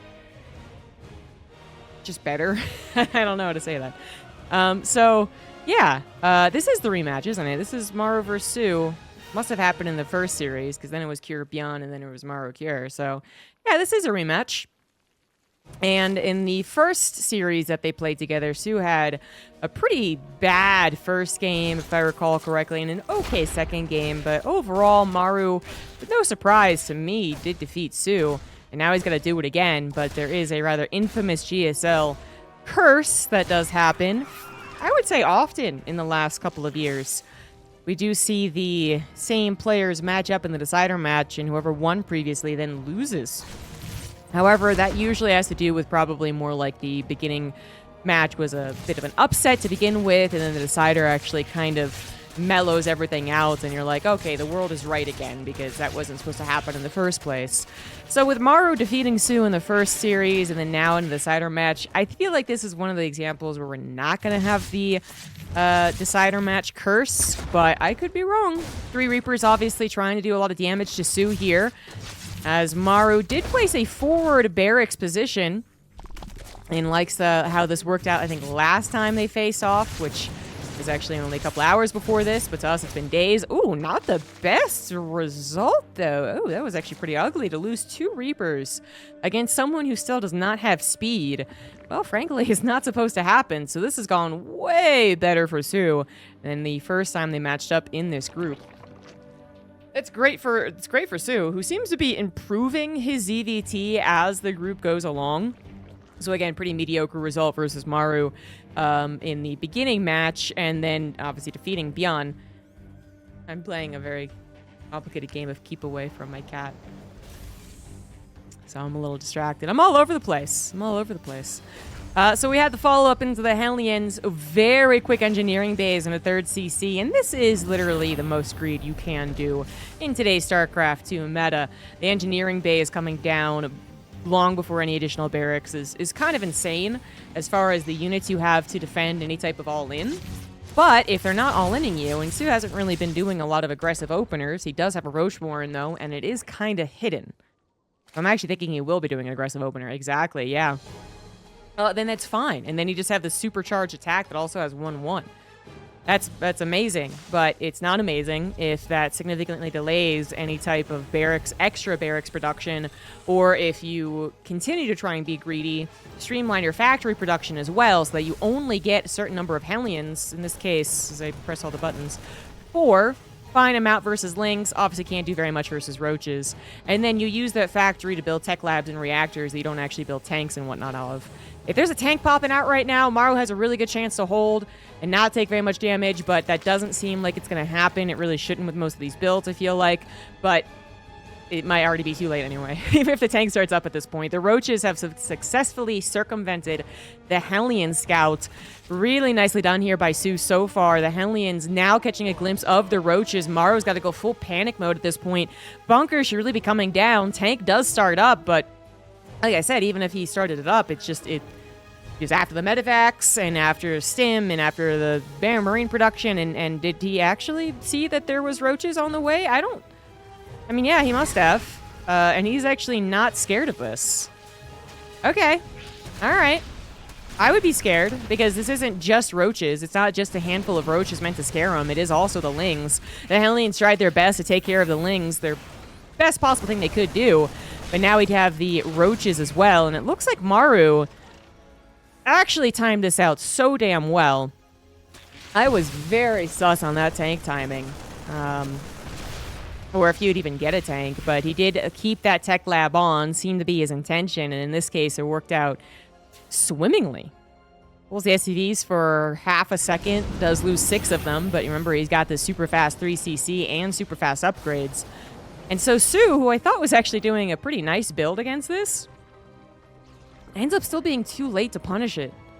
And that must feel very frustrating for a Zerg player who is literally facing one of the greediest things that a Terran can do post 2 racks. And the 2 racks itself was also not impressive. So I kind of feel for soO in this one. Damn it, why didn't it work any better? And now Maru is, well, doing what he's supposed to do, which is running around with the medevacs, clearing up the very limited creep spread. Not a lot of queens are produced, because he was going for, I mean, frankly, an all-in. You know, decent amount of Roaches, actually built the Ravagers, had an okay number of Lings alongside it. He did seem to recognize that it wasn't really going to work, so he got back into droning pretty quickly. He didn't double down. Nonetheless, yeah, not a lot of queens. The drones were at a less amount before we busted out a few more. And obviously that 4th base is only just now coming online, so you only need so many drones to saturate what is not a lot of minerals. When it's the same amount of minerals being saturated as your Terran opponent, you don't usually feel so good as a Zerg player. Yeah. Well, soO's going to go for a 1/1 Roach all-in by the looks of things. He is dedicating to that missile upgrade and no infestation pit. So I'm feeling it. Maru needs to be very wary of this, but so far so good. He defended the early game well enough. Actually takes the battle here. Seems very much on purpose. With 1-1 and combat shields done, they definitely are a little feisty against the unupgraded roaches. And the attacks will continue. And they will continue winning out as well. You can see the focus fire on the roaches working out brilliantly here without that Carapace upgrade being done. So many good exchanges from the Marines. All the while also keeping track of how many drones there are, how many bases there are, how many roaches appear, and trying to determine if this is actually going to be the 1-1 roach all-in. At this point, I do feel like it's the most likely thing, considering how this game has gone. But Maru's always got to take into account multiple options, I suppose, including the fact that there could be a Nidus Worm with a potential Roach Ravager all-in. Oof, Roach Hydra all-in. That's old school. We have 8 Raxes as well, guys. I do feel like Maru is very much on top of this, either because he was already doing this or because he knew this was on the way. Either way, he's probably as well prepared as you can be. Arguably, some bunkers would have been that extra precaution to make sure that he doesn't lose, but decent amount of bio, SCVs pre-pulled, tanks in really nice positions, 4 of them about to be sieged up here, buying time for everything to get together as he loses supply depots, and he's going to have to replace those for sure, but it seems like he's going to be able to handle this. +1 vehicle weapons also going to impact this battle, and oh my god, the Roach front line gets absolutely decimated, and the Ravagers do not stand a chance after that. Yikes. All before the Nidus Worm even rears its head. Now, this is actually coming up here, and some roaches are in there as well, and it doesn't look like Maru is paying attention. He's too busy chasing down the remnants of the roach army on the front lines, but honestly, with how well the front lines went, I don't think the roaches on the main could actually do enough damage to make up for that. There is so much bio left over with better upgrades, you know, 2-2 to 1-1, working on 3-3, that the SCVs actually might not even be what you need to get. I feel like you need to actually tear down the production and the SCVs and maybe catch those upgrades too. Basically do everything with the Nidus Worm in the main, which it did not. And all this time, Maru is also correctly identifying engagements on the front, despite soO's attempt to remax and rebuild here. He's actually been just throwing units into the meat grinder. This might be a... No, actually, you know what? Nope, Maru wins this as well. Nope. Still not enough. Ravagers don't even get to corrosive bile down a tank, and Maru has just slam dunked this first game, man. And again, I really feel for soO here. You know, the 1-1 Roach all-in, I think, was kind of doomed to fail, considering how well Maru was doing. But I really thought that the Roach Ling attack was a good idea against someone who was 3CCing double engineering bay. I mean, it just, like, this, you know, this is why Zergs kind of, you know, rightfully complain. Their all-ins aren't that strong. Was it telegraphed? A little? Like the roaches were found out in the middle of the map, but that's still supposed to be kind of late. And instead, everything lined up for Maru. Kind of crazy. Let's see if soO can bounce back here. Things line up for Maru. Isn't that the default setting nowadays? Well, there was that one GSL he totally bombed out a year ago. So, mostly yes, sometimes no. All right, game 2 here on Oceanborn. In the top left, it is soO. In the bottom right, it's Maru, who is up 1. Maybe the expected results, but I'll still say I really thought the Roach Ling was supposed to do a little more. Because they didn't even really look like the tank was necessary. That's the extra crazy thing. But you look at it and it just, you know, you actually see the pieces fit together and you're like, oh, yeah, no, and Maru's totally fine. All right. But conceptually, the idea is if you are being greedy, and we would call what Maru was doing being greedy, an attack, dedicated attack, or an all-in, either one, should do some amount of damage. And by some, I mean more than 6 SCVs. I mean, maybe 15, which actually would still not be enough to make up for 3CC double engineering bay, but I still thought it would be more.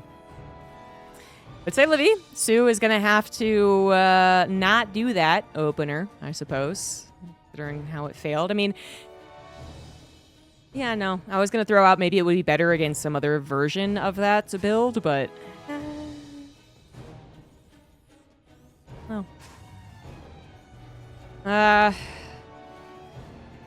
we'll see.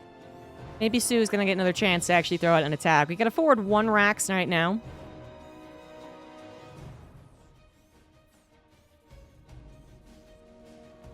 And that is just the 1 Rax, so a Marine is being produced.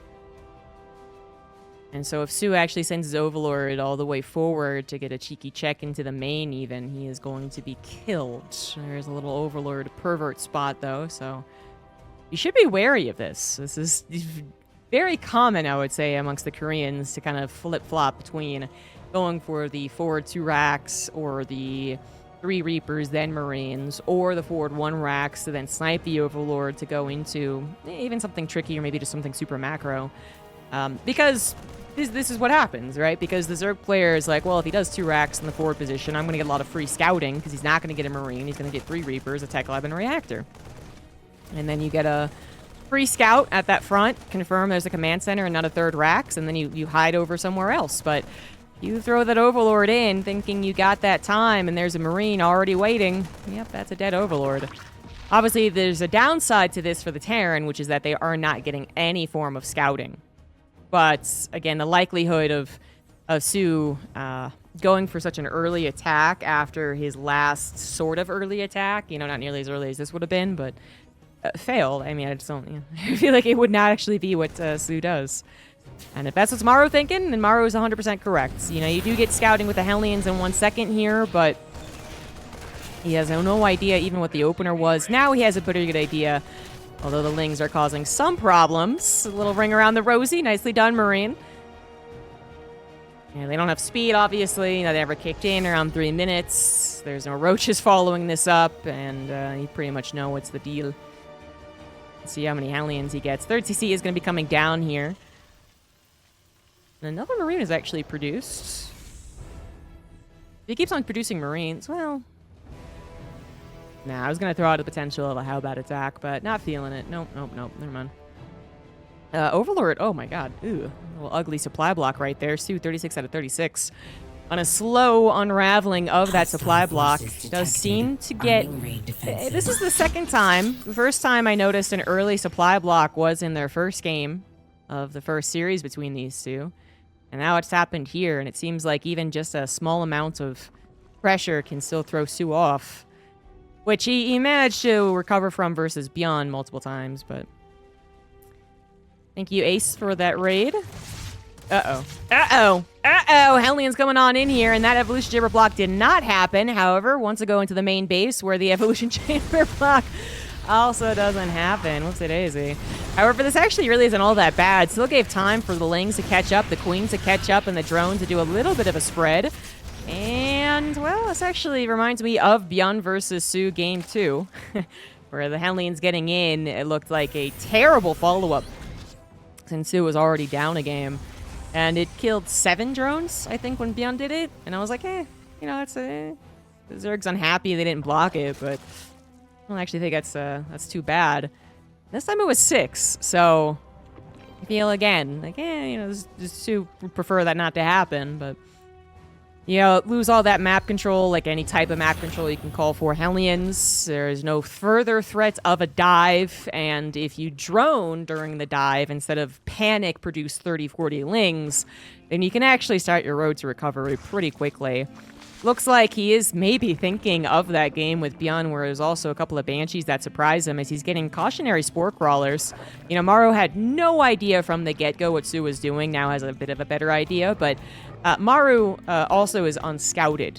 You know, soO only knows that it was a Hellion opener.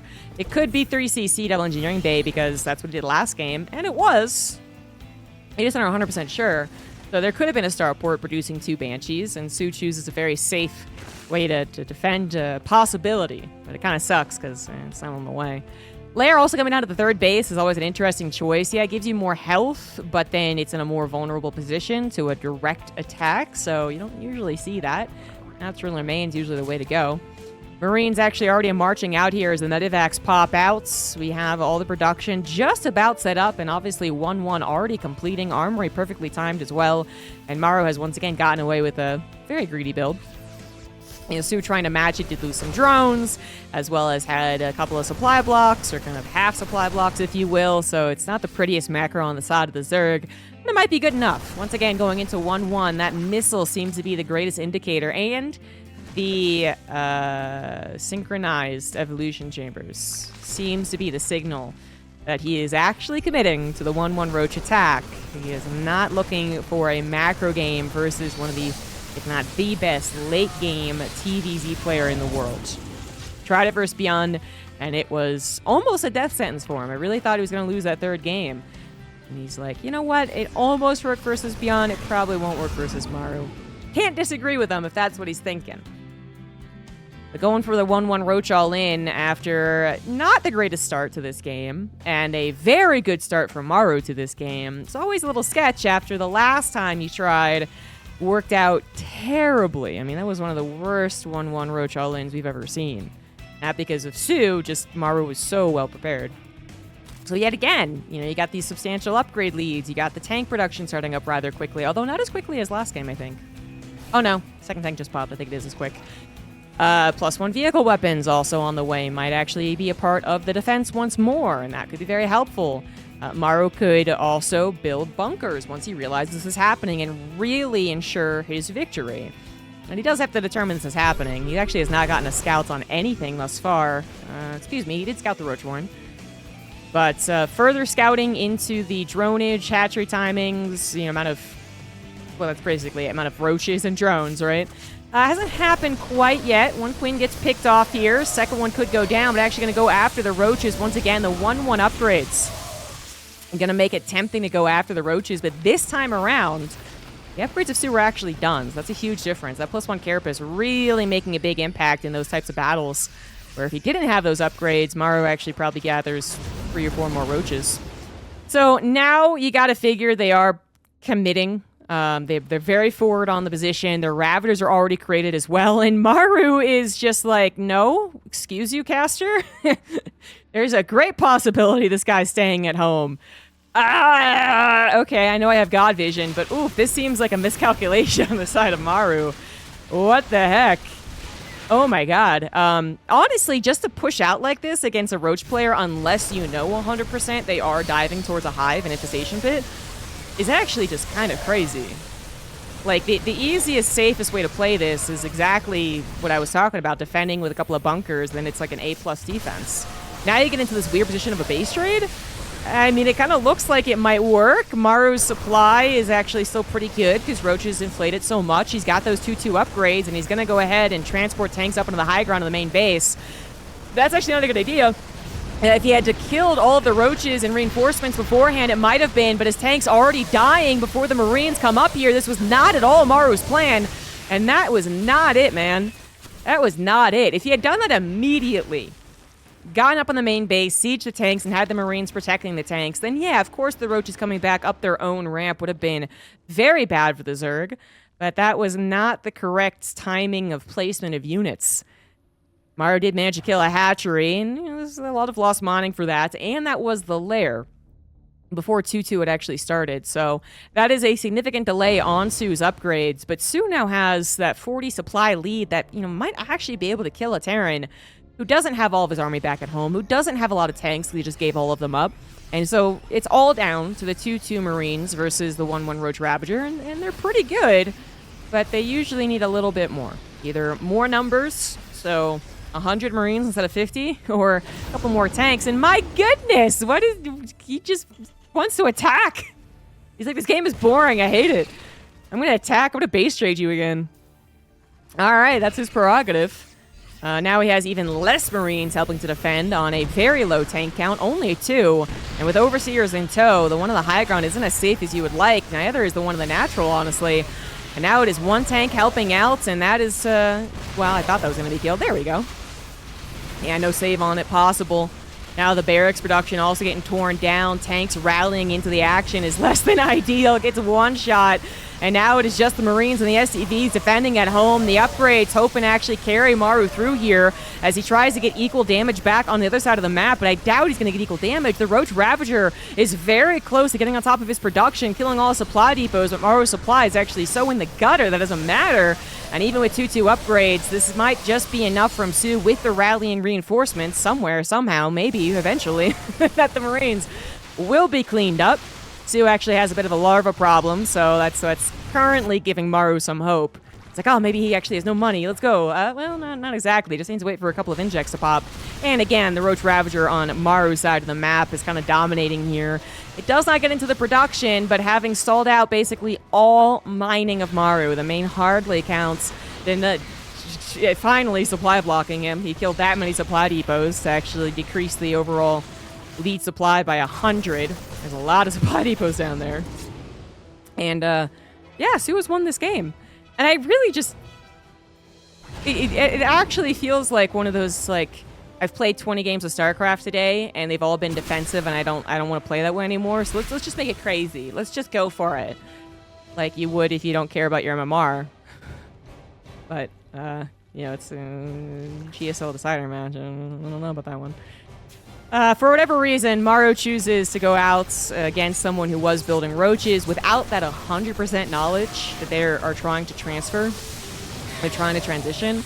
And that just made it a lot riskier. It made it a lot more dangerous. I mean, obviously he's still a much better player than I am, but that was the risky choice.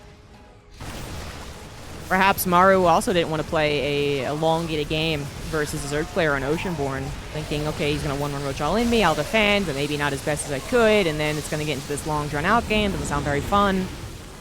I don't know, but... moving out the way that he did, it's just not what you want to do against someone who is purely building roaches. Can't say that enough. And it's the only thing I can say, because this game is done. This game is donezo, and Maru refuses to admit it. With the trickling in of the roaches, I wouldn't be surprised if Maru thinks that soO is in a much worse position than he is, but things are getting clearer as the medevacs fly around the hatcheries. They're seeing drones mining again. They're seeing technology. They're seeing the infestation pit. They're seeing the amount of Roach Ravager that is still being built and accumulated. And 3 medevacs worth of units. As much as there's not a solid anti-air answer, probably can't do everything. He was only on 2 base mining himself, but it's just, it's still... he had more to work with. Other hatchery gonna get canceled? If Maru was at 130 supply, I would actually give this a lot of hope. I would. That's my gauge. But since it's a 178 versus 100 supply, I don't know about that one.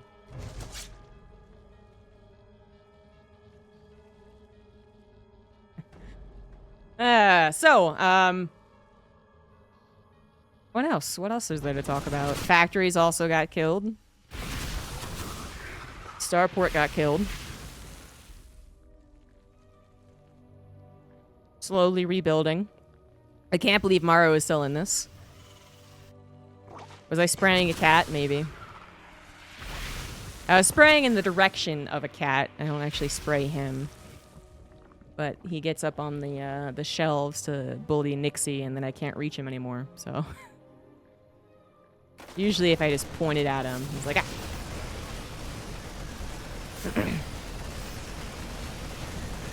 It's mean to shoot them directly. But he's kind of a butt.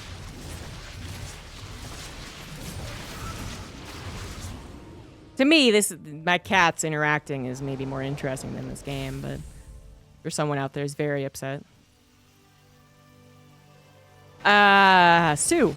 Why, if he was in such a lead, why didn't you go kill him? Well, obviously, soO is making sure that he had his ducks in a row. Like, you don't want to go all in with your Roach Ravager army against someone who does have superior upgrades. 3-3 did finish. Maybe potential SimCity, maybe their factory didn't actually die, and they have more tanks than you expect. Until your drones are actually back to mining and you have that secondary, you know, that backup plan in case this doesn't work. That just is the safe way to play. So, you know, there's a lot of decisions happening in this game on the fly. And kind of boiled down to Maru didn't really choose a safe way to play, and soO has chosen a more safe way to play. Because look what's happening here. Look what's happening here. He had the max out supply. It was a fairly good bio tank army. Medevac count's a little low because the starport was killed. And soO almost over-dedicated. And if he had done this when his 2 hatcheries were still building, then it's very possible Maru gets the immediate counterattack and wins. But since soO finally has at least 3 base mining, now back up to 4 finally, there's a little more of that recovery plan should this have gone sideways, which it kind of did. The power of bio should not be underestimated, but it still is a very far gone game. Maru's lifted his main base over. That's very vulnerable to Ling run buys. Should that ever happen, soO doesn't only have bases back up and running, but he also did add on technology, which I think is also very important. If he had, again, considered himself so far ahead that he just rams Roach Ravager down Maru's throat, yeah, I'm not sure that really would have worked. But soO plays the safe way. You know, takes a fight. Wasn't as pretty as you would hope. 3-3 bio is pretty good. And then when it doesn't just immediately win the game, instead of being struck by how little minerals you have, you're like, oh, okay, I'll get them next time. But damn if Maru doesn't want to make a comeback happen. Good lord, going after this hatchery. Transfuse is desperately coming in. It is going to cost Maru maybe 1 or 2 more units, but I think actually Marauder just healed itself through that. And the hatchery does go down. The original 3-base mining, that is not a lot here for soO. Maru did lose his SCVs, or maybe pulled them away because he realized he couldn't protect them. So his mining isn't also very good, but the addition of spellcasters is really the kicker here. I'm not going to say that soO couldn't have thrown this game, but I am still sticking with Maru is definitely in a lost position, and it was up to the Zerg player to throw away the game. And soO, fortunately, even though he's known as being a very aggressive Roach boy, didn't do that. He actually teched. He actually got some economy back up, and now some Blinding Clouds helping out here. Fungals also coming down a little awkwardly. Actually, we've lost that Roach frontline buffer, so a lot of very expensive Ravagers are going down here. And this game is actually officially close at this point, I have to say. I have to admit, Maru pumped out so many Marauders. Only just recently pumping out Medivacs again. He's even going to try and afford a Viking just to scare away the Vipers to a certain degree. And soO's lack of actual fully saturated mining base, finally back up again, is the 4th. Has made it so that he hasn't gotten that instant remax that can really conquer Maru's little trickle. Damn, Marauder 3-3 Medivac is good. Hot damn! Tank retention actually very good this time around. This would have been a very much easier game for Maru if he hadn't done that base trade. Or even considering how close this is getting, even if he had just decided to evacuate instead of trying to siege those tanks on the high ground, that would have been a huge difference. Imagine 3 or 4 more tanks helping all of these battles. soO would definitely have overcommitted. Because the Vipers can't possibly take care of every single tank. They're not doing it now. They wouldn't do it if it was 8. Fungals are pretty good this time. And the Blinding Clouds do eventually come in. 2 out of 4 tanks taken out of the equation. Ravager, Corrosive Bile is actually rather poor. But it looks like this will finally be the breaking point. soO able to take down enough, able to scrounge up just enough economy. And once again, Maru choosing to go for an attack. Now, of course, every time he's gone for a drop, it has been a risk. It has been a cost-benefit analysis every single time. And maybe those units would have been better suited back at home, but it's very difficult to say, because once again, they have killed the 4th. They are killing the 3rd base. Transfuse is once again trying to save the day. Will not be able to do so. And Maru scans the would-be 5th, now the 3rd, to see if he really is screwed. He sees that that's not even fully saturated, though, and is like, and he's still gonna stay in the game. Yeah, seems about right. If he stayed in the game previously, he certainly will now. Orbital is gonna try and almost hide itself off to the side. That could actually work. I don't think soO's been checking for that. He might accidentally check it with a hatchery. That'd be funny. I do like both of them actually have the same idea to a certain extent. They're like, well, clearly we're just like battling each other over and over and over again. What if we just took the other bases? What if we just, next time Maru comes over to this would-be 4th, he's like, there's nothing there. What the hell? Vikings will actually be scouting this hatchery, so Maru knows if he goes for a drop to go over to the left side, probably. Scan in the middle to see if both hatcheries are up and running, and he will see that both are, and seeing 3 hatcheries on the way decides to tap out. I mean, obviously could not blame him for saying in that game. He actually made it pretty close around the 18, 19-minute mark. soO still did the correct things, I would say, to ensure victory in a good position, but damn if Maru is not one of the best comeback players in the world. It is now the final match of the final series of the not final group. It is in the bottom left, Maru. In the top right, soO. This is Group A, and Group B is happening after. So, 2 from here. Cure already advanced, and good bet will be on Maru to advance as well. Yet Maru, you know, he kind of made a mistake, you know. Maru is Maru, one of the greatest players to ever touch the game. His experience in the game is almost unmatched as well, because he's been playing professionally since he was 13, and GM since he was like 12 or something. And yet, still falls victim sometimes to misreads or overconfidence, or even sometimes underconfidence. I would say that Maru still shows signs of fear, but it's usually correct fear. But that last game, it was either a misread or an overconfidence situation. I refuse to believe that it was impatience, because this guy is rather well known for his patience.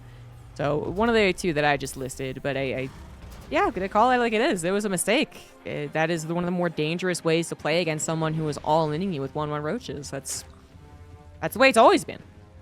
This is not a new build. It doesn't get all that different with new maps, which it wasn't even a new map. And the safer way to play is just to defend at home. Even get bunkers. You know, you have to play a little more of an elongated game because of it, because generally the Zerg player has some type of wiggle room to try and make it kind of a macro game.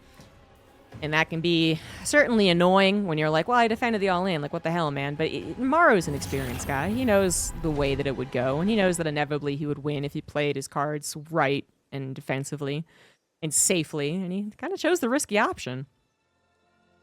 So I don't think he'd do it again, and so I don't feel like soO going triple 1/1 Roach Ravager all-in would actually win him a series, but it does seem to be what he's stuck on currently. He's done it 2 times. We'll see if he does it a 3rd. We got ourselves an early pool here. Hatchery only just finishing. Lynx have already gotten across the map. They're looking to try and enter in perhaps when the supply depot lowers, if it does. Maybe catch a Marine if it tries to, you know, run out and kill an Overlord, which a Marine is being built. So, exactly that.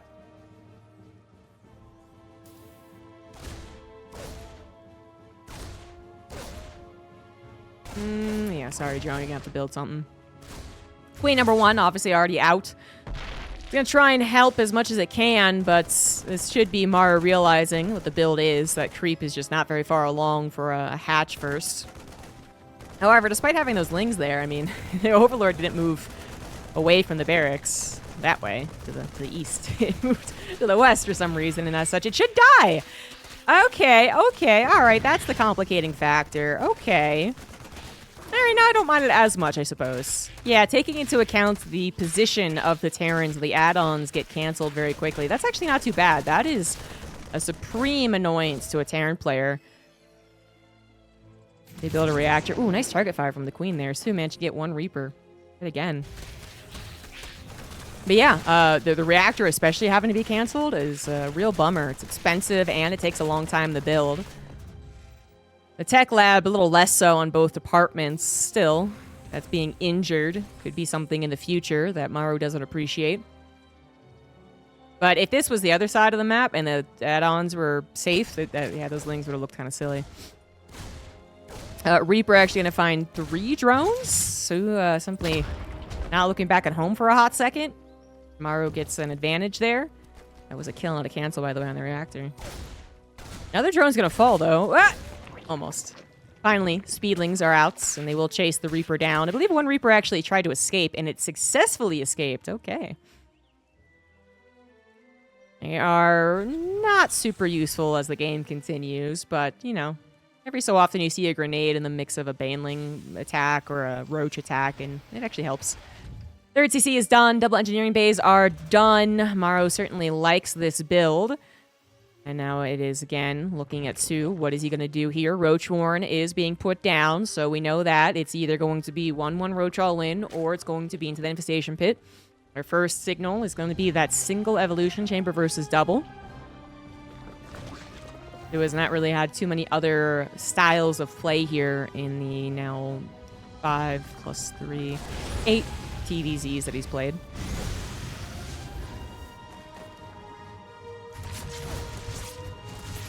A little bit of scouting going down there with the Reapers. Actually really like that play there. Manages to escape after seeing that the lair is on the way. Double Evolution Chamber is coming down as well, and Maru's got to keep tabs on that. A couple more Hellions actually being produced than usual, so going up to 5. I say he didn't lose one, he just didn't make one. So going up to 5. That will be a little more on the front line pressure of the creep and maybe a potential dive into the natural, I guess. But I'm actually kind of surprised he does that. A little more delayed on the factory producing, for instance, a tank. But seems like it's working out for him anyway. Third CC's coming down. Reapers just got in there and scouted the double evolution chambers, but not their Roach Warren. So, you know, even then, that's not necessarily the biggest tell. This could have been +1 melee, or I'm sure there's Zergs out there who do this and then still grab an infestation pit. So, want to keep tabs. Want to keep checking on that. 60 drones-ish to 46 SCVs, as Maru's third CC is now on location, building up his production as well, and is going right into that tank. So again, doesn't actually see the Roach Warren, but this is the safest thing you can do as a Terran. You might see some of the other pros, especially Clem, go right into Widow Mines kind of no matter what. And that is a dangerous thing to do because the Roach attack can be difficult to hold without tanks, without a good number of tanks too. And this attack is fine. It was the pushing out with the tanks in the last game that was a committed attack that was very ill-timed for Maru, but obviously dropping with 2 medevacs is kind of appropriate.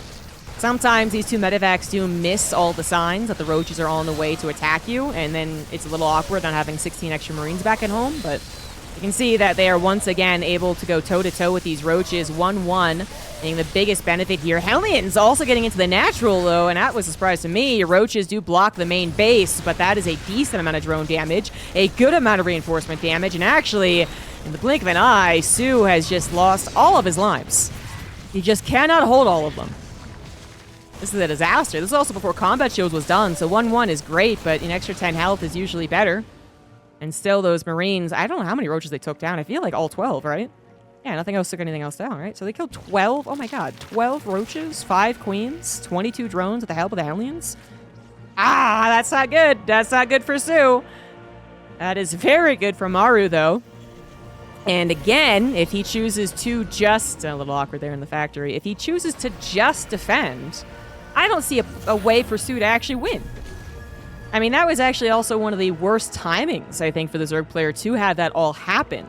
You know, if he had already built the Roaches and then lost the drones, so 1, he doesn't lose the Roaches like he did, and then 2, he's kind of doing a little tit for tat, pressuring the third CC, and now it's so delayed that I guess this is kind of technically a pressure, but, you know, Maru, well, actually, wait a minute, where is Maru's army? Still the Marines on the other side of the map. Okay, so he will have to lift the third CC, that is fair. That is fair. There is not enough Marines right here. 20 on the field, over half of them actually across the map, so those tanks do have to hold the line behind some Sib City. Nonetheless, the supplies are not where they should be for Roach Ravager because of the attack of Maru into the main, into the third, and into the natural. Everything under attack. So what should be more like a 150 or 160 supply bearing down on Maru is only a 130. Not super impressive. Maru even feels confident enough to keep these units running around, deciding that they don't need to be at home. They're better suited, trying to threaten soO and keeping reinforcements at home. And it's only a matter of time before the fast reinforcements of the Terran defending beats out the reinforcements that aren't even on the way for the Zerg player. So, even slaps down a third CC, scans ahead, sees that the Roaches are still on his side of the map and that they're building into Ravagers, and decides to play it safe. And I feel like at this point he is playing safer than he normally would because that last game was so unsafe for him. But I'm not saying that he's actually over-defending. I think he's doing exactly what he should. Over-defending is when you actually start to lose out in the macro sense because you're so busy defending on 2 bases. soO gets away with a 5th base, 90 drones, and an Ultraless Cavern. We're nowhere near that. soO is clearly doubling and tripling down on his all-in, and Maru playing safe on 2 bases is perfectly fine. for probably up to 11 or 12 minutes. Then it gets a little sketch with the SCV mining not being very powerful. Also, your production starts getting torn down because it's on the front lines. Factory does get torn down, but the bio count has risen, and the attempted crush through the natural is just not going to work. Much more similar to the first game of the series. A complete disaster for soO, as Maru was also killing the natural hatchery as well as more drones. So that probably was actually how game number 2 was also supposed to look, which was Maru in a very, very good position and defensively very well set up, and then he just moved out. So, yeah, soO, I don't really blame him for just trying to do this. I think he figures he can't beat Maru in a late game. I would agree. And he might even figure he can't beat him in kind of like a quote-unquote straight-up Ling-Baneling game, which I kind of agree with as well. So, soO tries his best, thinks he maybe found a weakness with game 2 being a victory for him, but look at game 1, look at game 3. Maru did not break a sweat against the Zerg player here. So, maybe as expected, Maru and Cure make it to the round of 4 from Group A, and now we get to see who else makes it through in Group B.